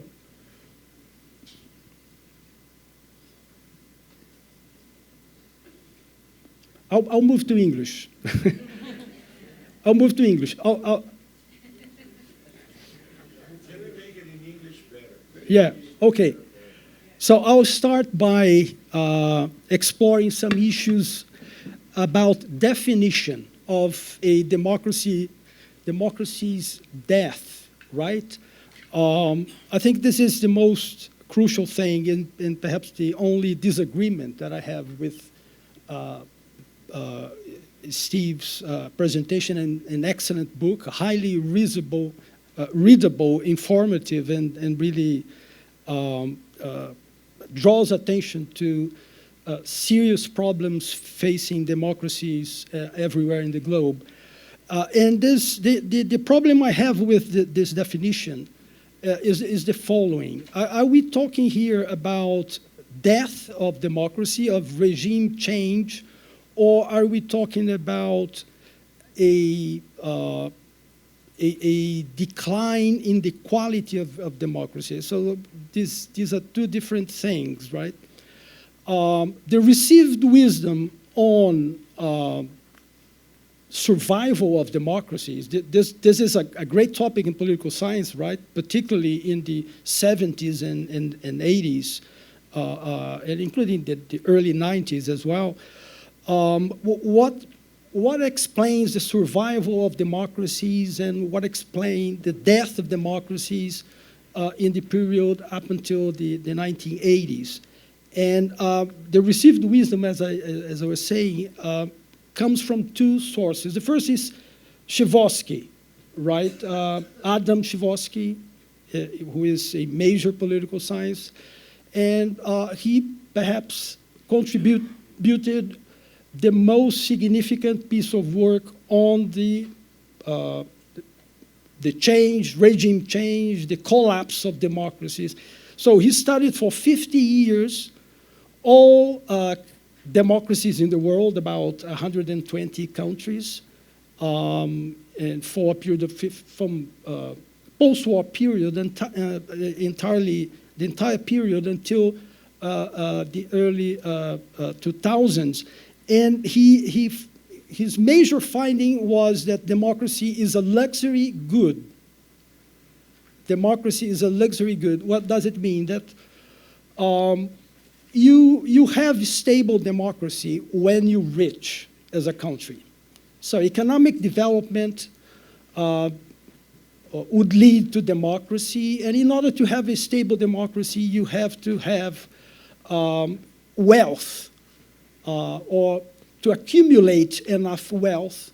But he makes a significant improving upon the earlier treatment of this relationship between economic development and democracy, by saying that it is not wealth itself that leads to democracy, but wealth enhances the resilience of democracy. So you don't have coups or reversals when you are beyond, when you have a per capita income that he established as the income that Argentina had in purchasing power parity in 1975, which was $6,005, which is equivalent to currently to around $21,000 per capita. So if we use this metric, right, and this insight from Tversky, we're not there, right? So democracy would not be stable because of our underdevelopment. And there are many ways why wealth would affect stability, democracy stability. You know, by having a middle class, a large middle class, by having more complex society and so on and so forth. But we don't have time to explore that. This issue of definition, so Tversky is worried about not about the decline in the quality of democracy, which is, I think, what is really the focus of the book, but he's mainly concerned about regime change, right? The death of democracy. So in a way, my point here is that maybe there's an overstatement there, that we're not talking about death of democracy. What are the chances of the United States turning into a dictatorship or autocracy? I would say extremely low. According to Tversky, it would be zero, right? Because in his estimation, 78 countries in the period he studied experienced coups, whereas about 30 countries, 37 specifically, experienced no coup whatsoever. So no country, no democracy ever fell in a country with per capita income higher than that of Argentina, right? And the chances of a coup in a country between $1,000 and $3,000 in $75 would be 1 in 8 in 28, meaning that you could have in any year the chance a relatively high chance of a coup if you are low income coup. So so the only way to really establish the survival chances of a democracy in a developed country is to analyze several countries where, despite the fact that they are rich, they would experience a coup. And there is no such a country in the world, right? The only country that we have that is rich and is experiencing a severe decline in the quality of democracy is the United States. So we don't have really comparable countries because the US is not comparable to Turkey, Thailand, Venezuela, Brazil, or Peru. So this is my first point, right? My first question to Steve.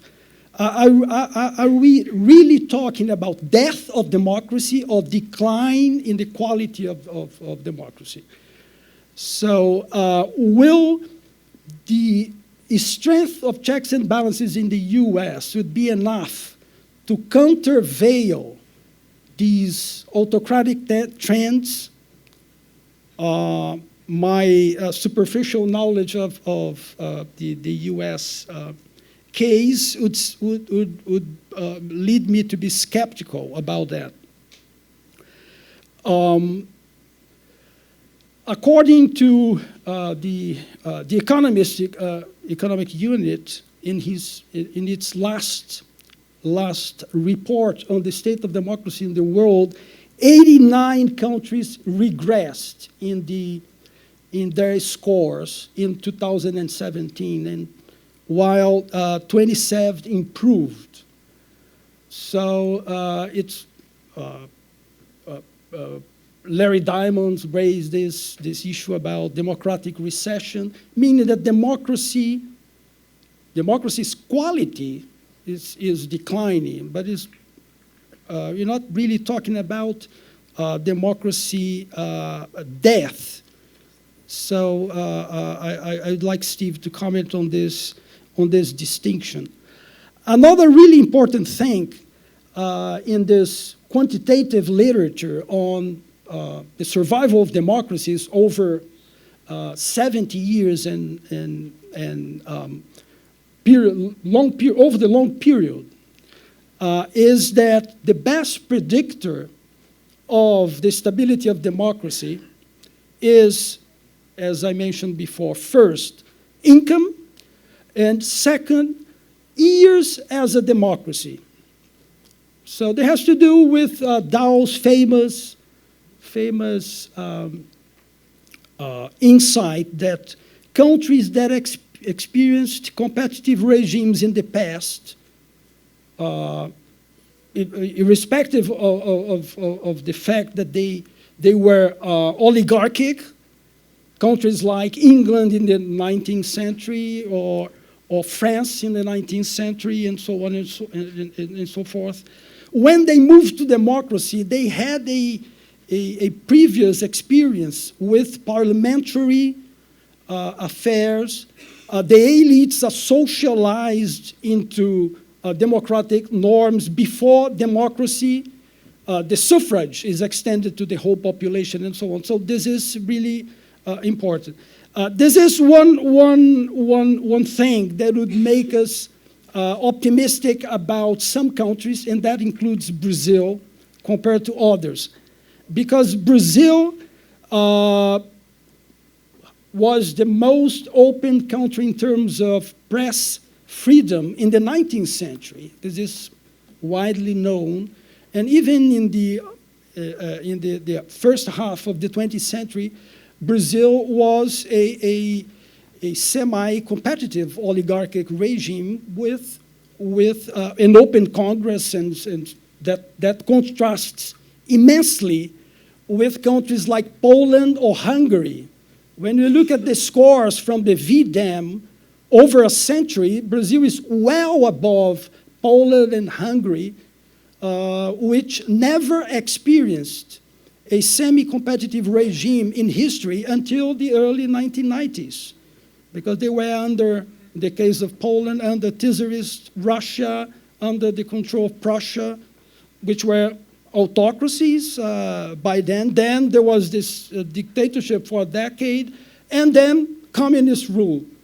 So this is, in other words, democracy has roots in Brazil. We had semi-competitive regimes in the 19th century, in the early 20th century, and we have all in the post-war period, periods of democracy which were quite different from those countries like those that I mentioned. So the prospects for the reversal of democracy in countries like Poland and Hungary today is mostly high. The prospects for democracy surviving and so on, mostly because of their position in the European country rather than by any other criteria, be it income or previous experience with democracy. Although they are in the threshold, they have a per capita income of 20-something and so on. So these are some methodological issues, and I'll move now to the case of Brazil. I'm fairly optimistic about the prospects of Brazil, but I share concerns about the current situation. But overall, I agree with many of the arguments that Professor Barroso has put forward. And what we should emphasize here is that we might confuse the forest for the tree. Because what is really impressive about the Brazilian case is not the weakness of our institutions, it's the strength of our institutions. Because Brazil went through two shocks of a vast magnitude. The economic recession we experienced, it was the most severe decline in per capita income over a century. On the other hand, we had this exposure to corruption that no country before, perhaps with the exception of Italy, experienced.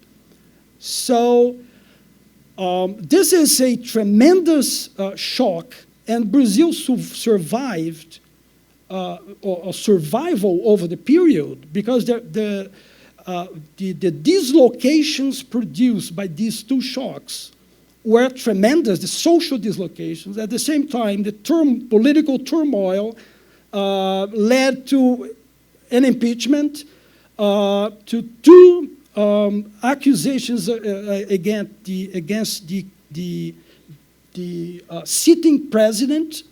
I'm talking about Temer. And at the same time, the most popular political leader in Brazil, or one of the most popular in Brazilian history, is in jail, and nobody's dead, okay? Nobody's dead. So there is tremendous stability. What should surprise us in Brazil is how come that this country managed to go through all of this without political violence. And we must say that under Dilma, we didn't have a Linsian crisis, typical crisis.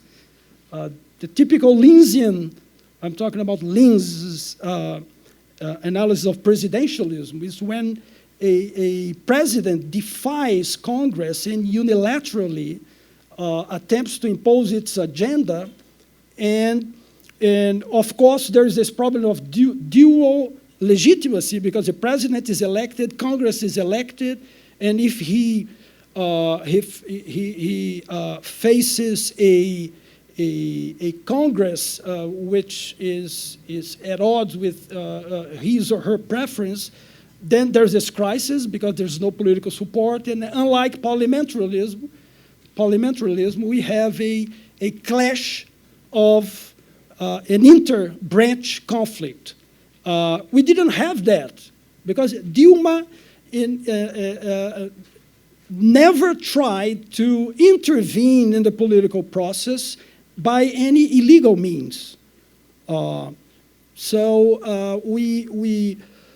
political losers accepted the rules of the game, of course, with very strong criticism and raising questions and so on and so forth, but none of the classical crisis of democracy problems that Lindsay's mentioned. I might have overstepped my time. Is that okay, or do I have 5 minutes? I will have 5 minutes. Yeah, I have to leave at 11. Yes, please. So, make your question to Steve or to...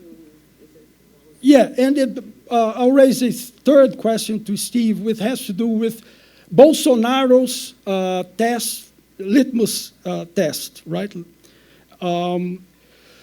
If you pick any of those leaders of extremist parties in Europe, from Marine Le Pen to, all extreme rightist parties in Europe have something between 7 and 20 something, right? In Austria, it reached perhaps the highest share of support and seats in legislative elections. So it's something between 7 and 24, 23, which is the case of Austria. Do they pass this litmus test? Most probably not. So, but the problem is they don't appear to there's no possibility, in other words, for them to reach the presidency. So that's the difference. So, and this has to do with the specificity of the Brazilian situation, which is the current fragmentation, because the two shocks that I mentioned led to the collapse of the party, almost collapse of the party system, but it altered in a very, very strong way not the rules of the game, but let's say the relative strength of the various parties and so on. And in a context where the center left and the center right collapse, then the extremists become viable. I call this scenario the Rio scenario, because in Rio, when the center collapsed because of this vast corruption scheme that was exposed in Rio and everybody went to jail, we have this race between a bishop from this evangelical new Pentecostal, it's not an evangelical apparently, but forget it. The bishop versus the communist. The communist being Freixo being this extremist, extreme left winger, and so only in extreme cases when the center fragments, extremists become viable, and that might be, with a low probability, I would say, the scenario for Brazil. But typically in Brazil, like in Austria, we don't have massive support for authoritarianism. Marcos, por favor.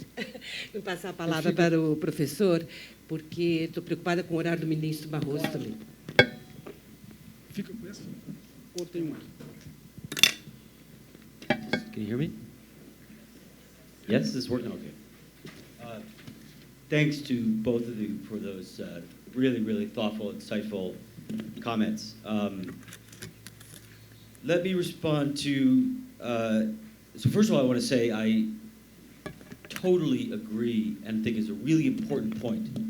The point that Minister Barroso made about the enormous progress of Brazilian democracy between 1985 and call it 2014. We often tend to forget, particularly in a context of crisis, we tend to forget that progress. And democracy, building a high quality democracy everywhere in the world has been a long, slow process of building brick by brick by brick. And Brazilians have clearly done that for several decades, and that it's incredibly important not to forget that. So I completely agree. So are democracies dying, or are they just declining into low quality democracies? One of our points is that with elected autocrats, it's often hard to tell because the regime looks democratic, it's formally democratic, and it's partially democratic. So the answer is it depends on the case. So in some cases, yeah, you're right, Hungary, Poland is more a decline in the quality of democracy. But I'll tell you something. In Venezuela, democracy is dead. In Nicaragua, democracy is dead. It's an authoritarian regime. In Russia, which was never really entirely democratic, but sort of closer to it in the early 1990s, democracy is dead. So in some cases, yes, this is outright democratic death. In the case of the United States, you're absolutely right. We are not, although I have colleagues who've written books proclaiming that fascism is around the corner and that we're about to suffer a coup. That's very unlikely to happen in the United States. I think the worst case scenario in the U.S. is, which is quite ugly, is a slide into minority rule. The Republican Party is supported by a very anxious, very threatened 40% of the population that is able to use existing rules, the Electoral College, the Senate, which, like in Brazil, overrepresents rural areas where Republicans live, and may be able to use changes in the electoral law, particularly in the voting, in access to voting, to prop up and control the judiciary, to prop up 40% for a fair amount of time. Either that, or a slide into highly dysfunctional government, which is closer to low-quality democracy, in which we slide into crisis to crisis to crisis, a little bit like Argentina. But a point on Jaworski. So Jaworski and many others have pointed out that rich, old democracies never die. The statistics are overwhelming. If you look at the historical data, the chance of United States democracy dying are close to zero. But there's some reason to think that we're entering new terrain. The world changes. Societies change such that evidence from the past is really useful for understanding and predicting the future, but it's not a perfect tool. Adam Jaworski himself participated in a couple of conferences the last few years that I had the good fortune of attending, and raised this very question and said, statistically, there is no chance of a democratic breakdown in the United States, and then turned around and said he's having trouble sleeping because he thinks that there is a chance that U.S. democracy will fall into crisis. Why? Because in a couple of senses, the United States is entering into new terrain. First of all, the level of income inequality in the United States is higher than at any time since before the Great Depression. We have slid into very, very high levels of income inequality, and that is clearly contributing both to polarization and to right-wing populism. In the United States, populism is always right-wing. The other area which we focus more on in the book, in which we are entering new terrain, is that we're embarking on a transition in which a formerly dominant ethnic majority is losing that majority status. I cannot think of a democracy in the history of the world that has survived a transition in which a formerly dominant ethnic majority loses its majority status. This is not to say that, there haven't been many cases, but this is not to say that the US can't do it. I think the US will probably do it, but it's going to be a challenge, and we're in the middle of it right now. I had one other point, I think.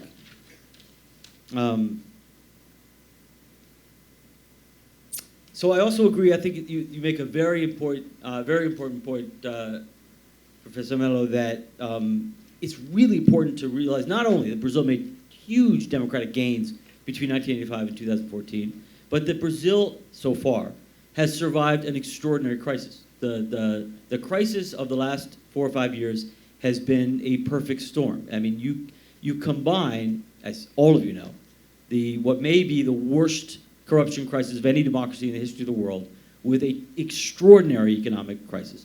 Even one of those crises would have been a serious challenge to most democracies. Brazil got hit by both at the same time. And so far, the regime has survived, and that is very important to highlight and point out. But I think it's also important to point out that there are signs of danger. There are signs of danger that were not visible, or much less visible, 5 years ago. The level of polarization, I think, is comparable to other cases in which democracy's either been seriously challenged or toppled. And I think that commitment to core democratic norms is in question now in Brazil in a way that it wasn't 5 or 10 years ago. So although we should take comfort and be quite pleased with the real resilience of Brazilian democratic institutions, the real deepening of Brazilian democratic institutions, I think it's also incredibly important not to be too confident. It's incredibly important in difficult times to be concerned, to look for warning signs, and to not rest too easy. Because it's in crises that sometimes we need to step forward and really aggressively defend democracy. I'll stop there. Ministro, gostaria de comentar e acrescentar alguma pergunta? Na verdade, is your device working? Yes. I would like to answer in Portuguese to your first question about the role of the judiciary. And I think this is important for Steve to understand a bit what's going on in Brazil. Portanto, eu gostaria de falar, nesses minutinhos que eu tenho antes de ir embora, and I would love you if you could sign it for me. And this is my name.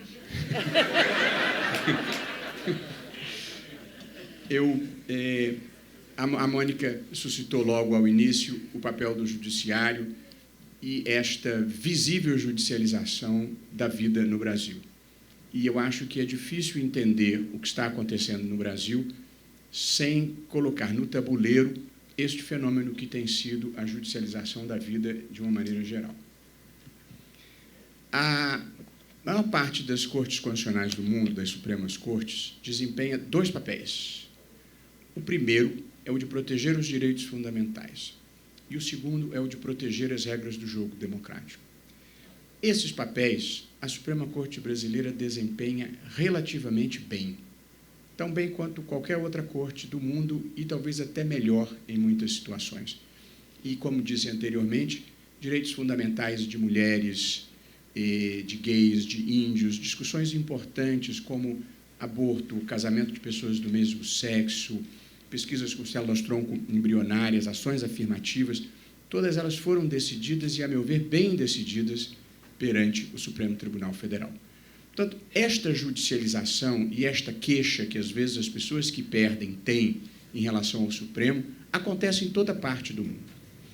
O problema, Steve, é que nós, a Suprema Corte Brasileira, tem uma competência que nenhuma outra corte tem no mundo, que é a de funcionar como tribunal criminal de primeiro grau para todas as autoridades de primeiro escalão, inclusive todos os membros do Congresso Nacional. E existem no Supremo, hoje, cerca de 500 processos envolvendo parlamentares. Não há como isto não ser um fator problemático. Não há como isso não ser um fator de desestabilização.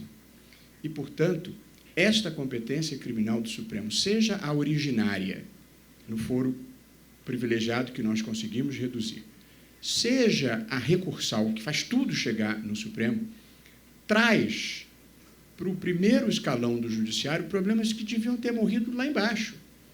Nos Estados Unidos, a discussão sobre o ex-presidente Lula, cujo mérito eu não darei uma palavra, mas em qualquer outro lugar do mundo, isso teria morrido em segundo grau de jurisdição, in the appellate level, pois o sistema brasileiro traz isso para o colo do Supremo.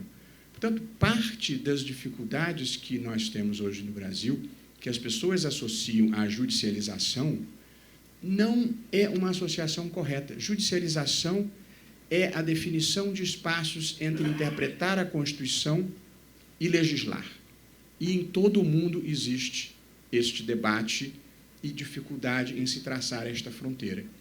O que acontece no Brasil é mau desenho institucional, que faz o Supremo ser juiz criminal de primeiro grau.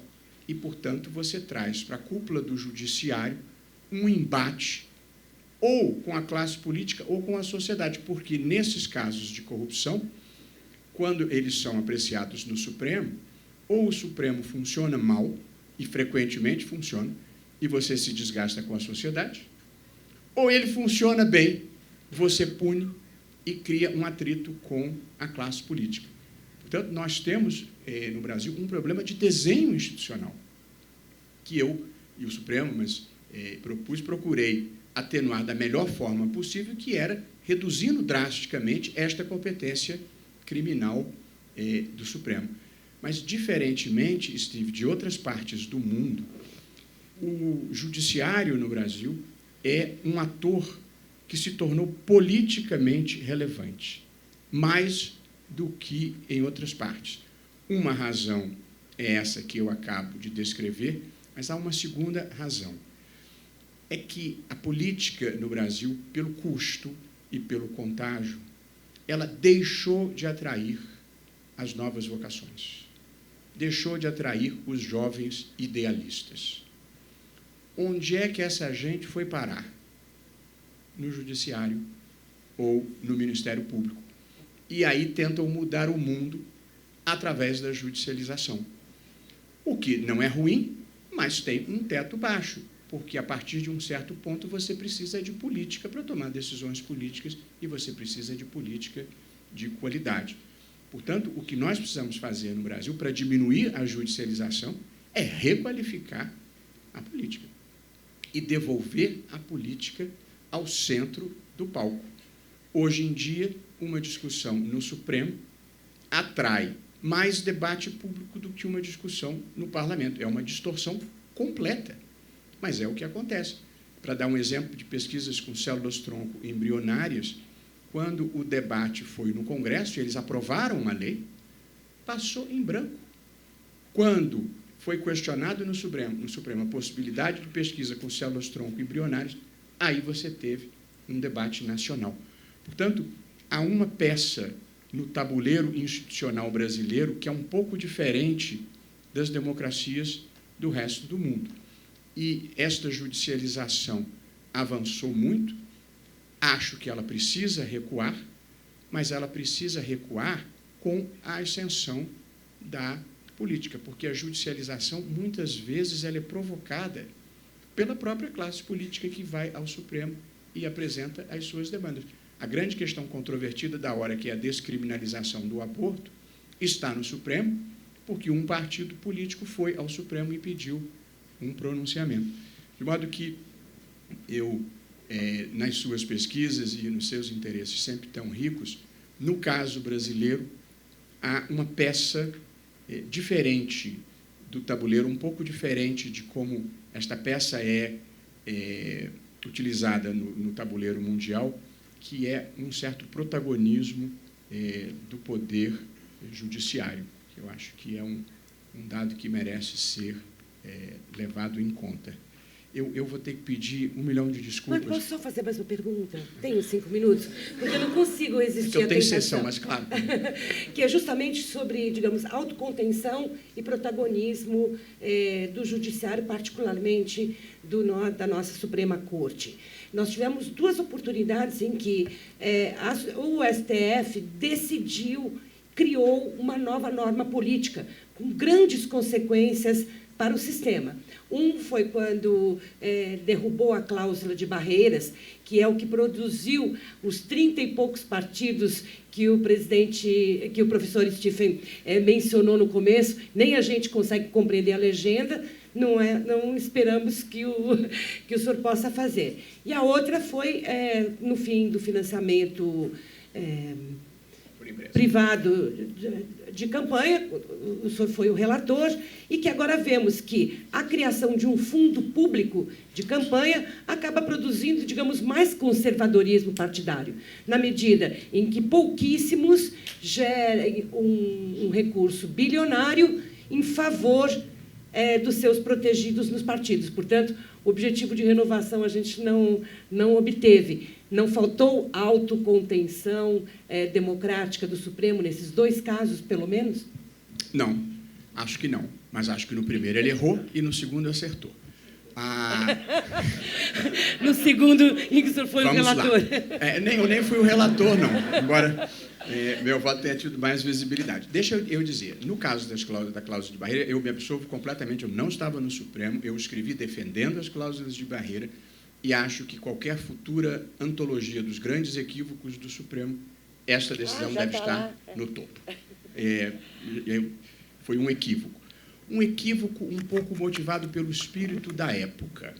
que era proteger as legendas tradicionais de esquerda que acabariam com a aprovação da cláusula de barreira.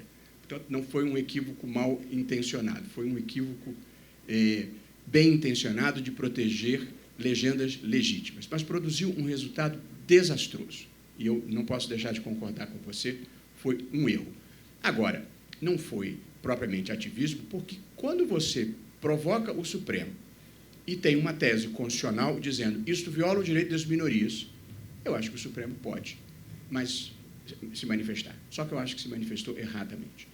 No caso do financiamento eleitoral por campanha, aí você vai me desculpar, era preciso derrubar o modelo mafioso de financiamento eleitoral que havia no Brasil. Se é possível empresa participar ou não do financiamento eleitoral, é uma decisão para o Congresso, é uma decisão política. Nos Estados Unidos, houve a decisão política e a Suprema Corte, possivelmente da pior decisão dos últimos tempos, derrubou a limitação ao dinheiro nas eleições. Foi uma pena. Mas aqui, portanto, se empresa pode ou não, o Congresso é que tem que decidir.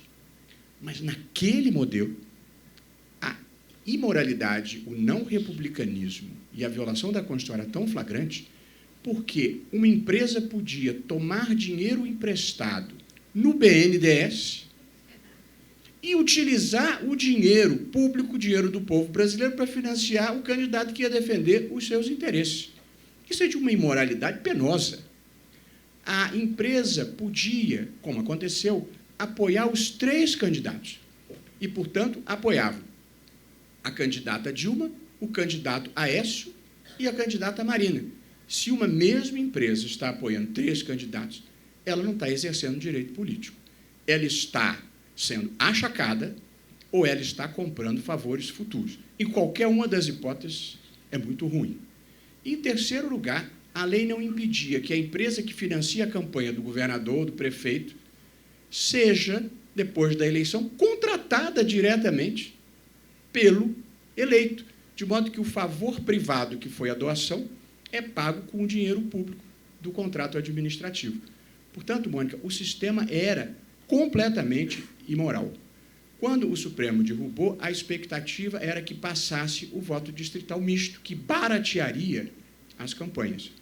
Não passou, e aí criou-se um problema. As campanhas continuam caras e não tem quem financie. Por isso que eu acho que a gente precisa mudar o modelo político. As pessoas temem agora que tenha dinheiro do crime organizado nas eleições.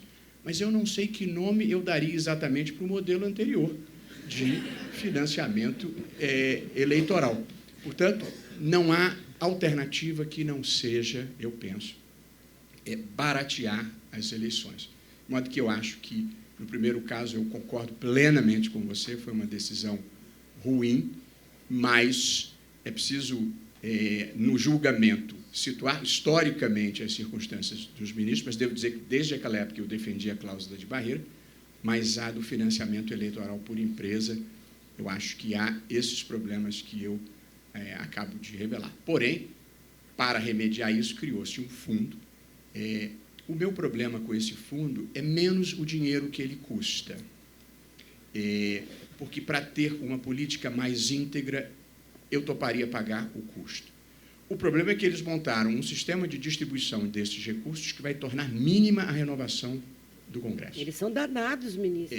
E, portanto, não deu uma chance de errarem porque erram. Não dê? Eu vou pedir licença e desculpas, eu preciso pegar um voo para a sessão que começa às 2h. Eu tive muito prazer e muita honra de estar aqui, de conhecê-lo pessoalmente. Eu sou Senior Fellow na Kennedy School, então, de vez em quando, eu estou lá em Cambridge. I'm a Senior Fellow at the Kennedy School, so once in a while I'm there, and I'll be happy to have a cup of coffee with you when I'm there.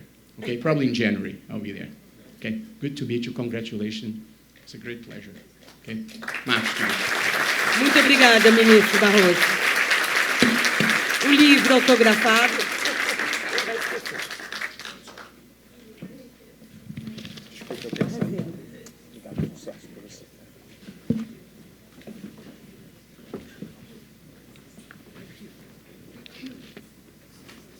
No, no, it's not finished.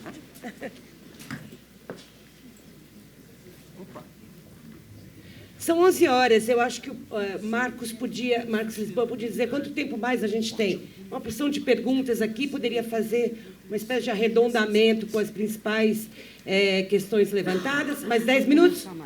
Mais uns 10 minutos? Ok. E a gente vai começar. Tá bom.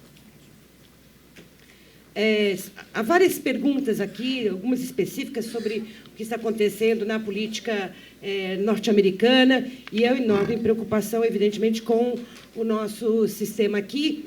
E algo em comum em várias das perguntas, que é, digamos, o que as redes sociais vêm revelando sobre esse espelhamento do sistema político, eventualmente com sintomas de declínio democrático, e a voz das pessoas, que agora é mais audível ou legível nas redes sociais.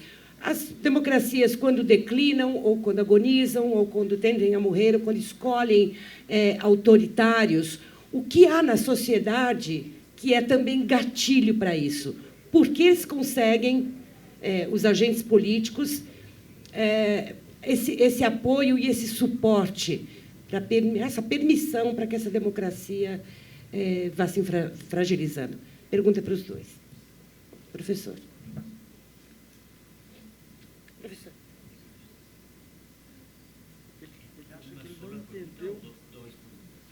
Na verdade, um comentário sobre o que acontece na sociedade, o que as redes sociais e a polarização que acontece justamente refletindo a polarização da política, o que ela nos diz? Onde começa primeiro?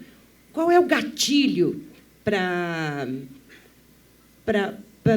esse início de agonia das democracias?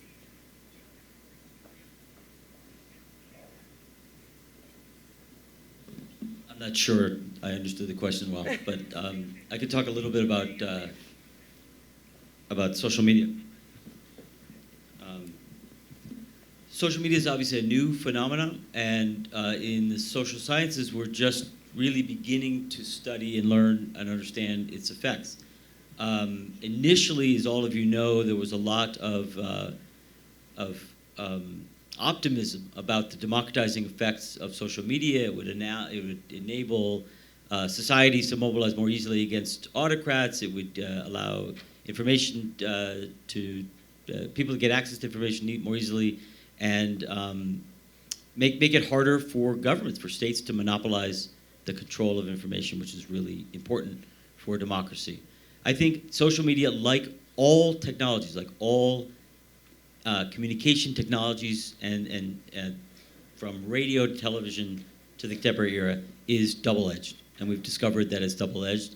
And we've discovered, and we were unprepared for this, at least in the United States, just how polarizing social media can be.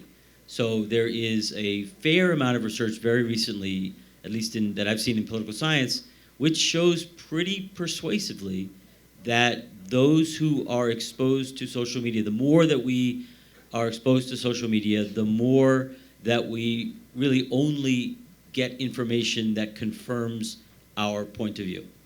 That the more that we use social media as opposed to other forms of media, the more that we enter what in English we call an echo chamber, in which we really only hear the points of view that we want to hear, which is very dangerous. And the other thing that has that we seem to have learned from recent studies on social media is that it does have a polarizing effect. So not only does it just confirm what we already think, but it tends to make us more extreme in our views.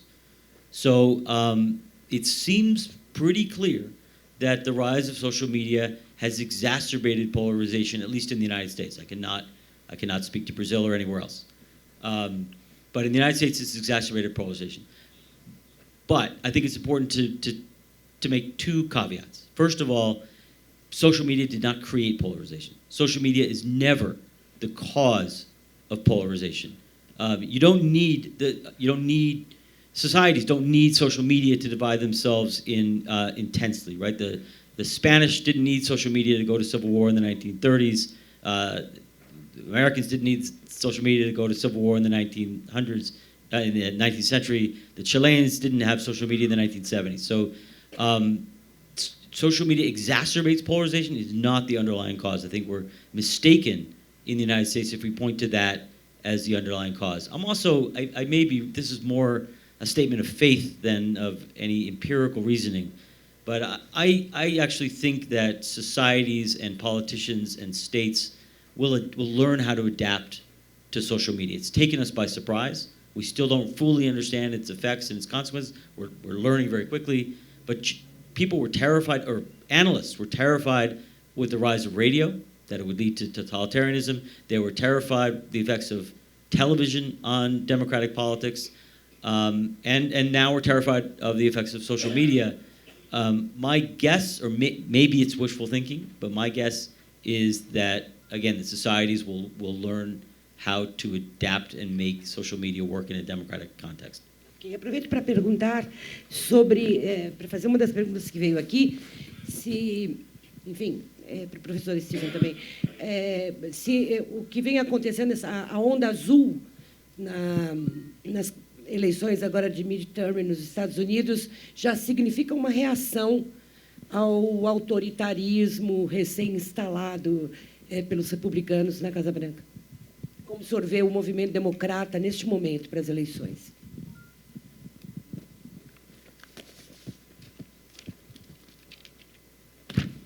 Okay. First of all, we don't know what's going to happen yet. The election is going to be quite close, although it looks there's a good chance that the Democrats will win control over one of the two houses of Congress, of the House of Representatives. The Senate is less likely to be won by the Democrats. Is it a reaction? Yes, it is. Again, the main, I think the most striking feature of American elections is really how stable and polarized they are. Things are not, you're not going to see a massive wave of opposition to Trump. Trump took office with 40-something% approval. Today, he has 41 or 42% approval. His support is relatively low, but it is very stable. And virtually all Republicans support him. And virtually all Democrats oppose him. And there is a relatively small number of American voters who are truly independent of the two parties. It's a pretty small minority. They are the ones who determine elections, and yes, they are largely favoring Democrats in this election. Trump's election, and this is a very, very positive sign, triggered a lot of energy in the opposition. My colleague, Theda Skocpol, has been doing a study in 4 small towns in the so-called heartland of the United States, in areas that are where Trump did relatively well, surprisingly well, among the so-called white working class. And she has found an enormous response, mostly by middle-class women, to Trump. That middle-class women, more than ever before, have jumped into politics as activists, gaining control of local town party organizations, and as running as candidates. More than ever before in the history of the United States, women are running campaigns, are running for office, and are mobilizing and organizing almost entirely for the Democratic Party. We don't know what the effect of that will be. We know that more women are running for office. We don't know what the electoral effects will be. It looks like it'll be a strong election for Democrats. Now, that's partially a response to Trump, but almost always in the United States, after the president's party wins the presidency, in the election 2 years later, the other party does well. It's almost a law in American politics. So it's to be expected that Democrats would do well. I think they'll do a little bit better than that because there is, in fact, a response to Trump. But what continues to be surprising to me and to many observers is, you guys know as well as I, the list of reckless, absurd, and dangerous things that the President of the United States has done over the last 18 months. His support is the same as when he took office. Republicans, almost without exception, Republicans continue to support him, despite questions about where his whether his loyalties lie with the United States or Russia. Polarização, quando se instala, ela é difícil de desmanchar, né? Uma última pergunta para os dois, já que a gente não tem tempo, e aproveito que você faz o comentário. Quer dizer, uma vez que a polarização vira um método e uma forma de fazer política, conquistar e manter poder, como se desmancha isso aos poucos, recuperando uma regra que talvez fique mais difícil de se instalar novamente, que é a norma da autocontenção. Pergunto para o Marcus, como você vê aqui o nosso processo pós-eleitoral, depois de impeachments e insultos à vontade, e considerando que um Congresso mortificasse a maioria, como se reconstroem pontes? Haveria clima? Haveria jeito para isso? Os agentes políticos já estão mais conscientes de que as velhas e boas normas têm de ser recuperadas no trato político? Marcus, por favor. Okay, I'll continue to speak in English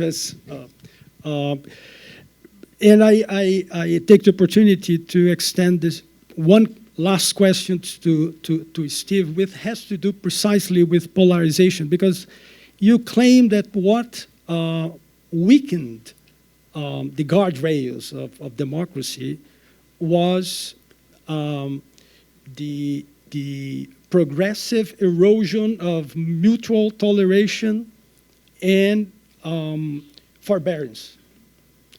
And you say that ultimately what causes that, the root cause of that, is polarization. But there's another question. What causes polarization then? If it is not social media, what does polarization comes from? In the case of Brazil, I think that looking 5 years ahead, right, not the present situation. The present situation is really, really peculiar for one reason, is that if we think counterfactually, we had an impeachment, and then that could have led to the replacement of the president by the vice. If the vice president was not heavily involved in corruption, as the accusation seems to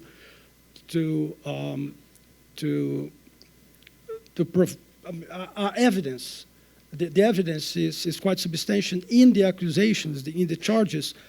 We wouldn't have passed through this protracted process of erosion, because what we could have had was the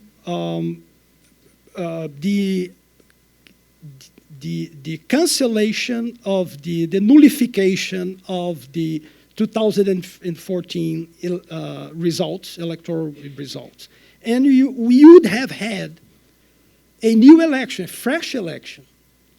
Unfortunately, in Brazil, I don't know if you're familiar with what happened. The Electoral Superior Tribunal judged against the nullification of the elections. Because if there was massive corruption and that affected the electoral process, this is a really bizarre decision. And it could be explained by a bizarre contingency, totally unexpected. The president was able to appoint 2 justices of the superior electoral process 2 months prior to the ruling. So the defendant had the opportunity to nominate 2 justices, because nobody could ever consider, when designing institutions, that, in case the president is accused of, and so on and so on, and there was this coincidence that the mandate of the previous justices ends before a ruling, that would be too much. So there's an element of contingency there. And our malaise would be much, much smaller than it is. So for almost 3 years now, we have this extended, really protracted and really tiresome process, you know, that fostered further polarization. This is a very peculiar situation. It doesn't fit in any broad explanation. So this is my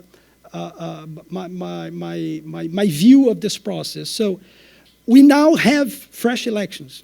So the new president, we have legitimacy, right? The Congress would be as fragmented as it is, but the fact that Temer was able to pass a number of very difficult reforms, structural reforms, facing all these charges and so on, and with this very same fragmented Congress, there's no reason why we shouldn't expect the same from the new president, you know, be able to pass a reform agenda. So this idea that there are two agendas, one for the legislator and one for the president, and that they do not work, they don't have incentives to work together, is faulty.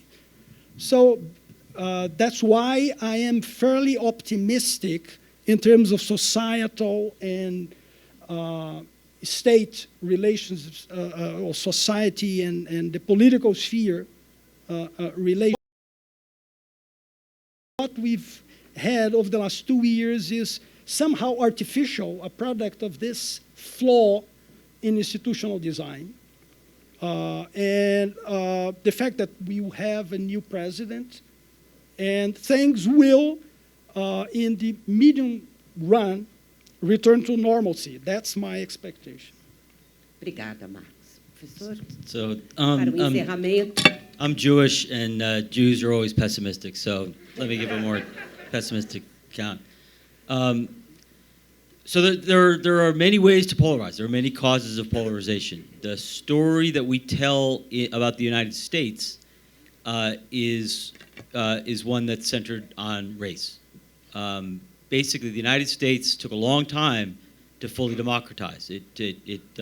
One of the reasons why politics was not terribly polarized during the golden age of the 20th century is there was an agreement among the two parties to set aside the issue of racial equality. It was not until 1965 that we finally, and with the Civil Rights Movement, that we finally took the final step towards democratization and extended suffrage to everybody, to all citizens. And that began a process of partisan realignment in which the Republicans increasingly became a party of what became a white Christian majority in decline. Again, there aren't too many cases of this in the world, but we know from what, if you look, the closest case I think is actually Lebanon. Erstwhile ethnic majorities don't like to give up their status, and that is a powerful source of polarization. This is the first time race has been an issue in the United States since its founding. But this is the first time, with the exception of the Civil War period, which also did not end well, that the parties have been lined up along racial lines. So we've had serious conflicts over race forever, but the Democrats and Republicans didn't have different positions on race. They both had pro-civil rights and anti-civil rights wings for many, many years. Now is the first time that we have one party that represents basically all the racial minorities in the country and another that represents a threatened, declining racial majority. That's the source of polarization, in my view, in the United States. That's not the same thing as Brazil. It's not the same thing as what's happening in other countries. So I don't think there is a single, I certainly do not think there's a single cause of polarization across countries. In Brazil, I have to say, I did not expect the polarization of that hit Brazil or starting around 2014. It took me by surprise, and it may well be that it's sort of an artificial polarization, a product of contingency. That's one possibility. I can think of two other possibilities, though, that are a little more structural. One, which some scholars have put forth, is that the process of greater social and racial inclusion, which has been going on for a while, as Justice Barroso pointed out, which took major steps under the Cardoso governments and accelerated under the PT governments, has generated a reaction, has generated a right-wing reaction that's polarized society. I'm not sure I buy that, but that's one hypothesis that's out there. Another one, which I think I assign more credibility to, is that the PT was very lucky, and it governed during an extraordinary period of a commodities boom. Right, my grandmother could have won re-election in 2006. Well, you don't know my grandmother. It was very easy to govern and to do well and to be popular with commodity prices the way they were in the in the first decade of the 21st century. And so the PT won 3 elections in a row, and then it won a very tough 4th election. And kind of bared its teeth in the sense that it showed, especially with its fiscal policies, that it was willing to kind of do anything to win, which scared the out of the center right. It's never good in a democracy for a party to win 4 times in a row, but that was mostly a product, in my view, of the commodities boom. It was just very easy to remain popular with growth rates the way they were, especially 2006, 2010. So the PT wins 4 times in a row. Not only does it win 4 times in a row, but then it's got Lula coming up in the next election, and everybody knows Lula's going to win. And so that generated a fear among those who are not Petistas, many of whom live in Sao Paulo, that the PT was becoming hegemonic, that the PT was going to govern forever, that it was going to entrench itself in power, and that is what triggered the polarization. That's also partly a contingent explanation, and I don't know if it's right. Again, I'm not an expert on Brazilian politics, but I'm not sure it was entirely accidental. Marcos já está ali, ó, agitado. Está na hora de devolver o palco para ele. Eu fiquei fascinada com a discussão. Você quer se despedir? Então, em nome aqui do Marcos, do INSPER, agradeço muito a vinda e a generosidade da palestra, dos comentários do professor Levitsky, do Marcus Melo e do Barroso, que já foi embora. Foi uma grande chance para nós termos tido esse aprendizado todo aqui. Muito obrigada.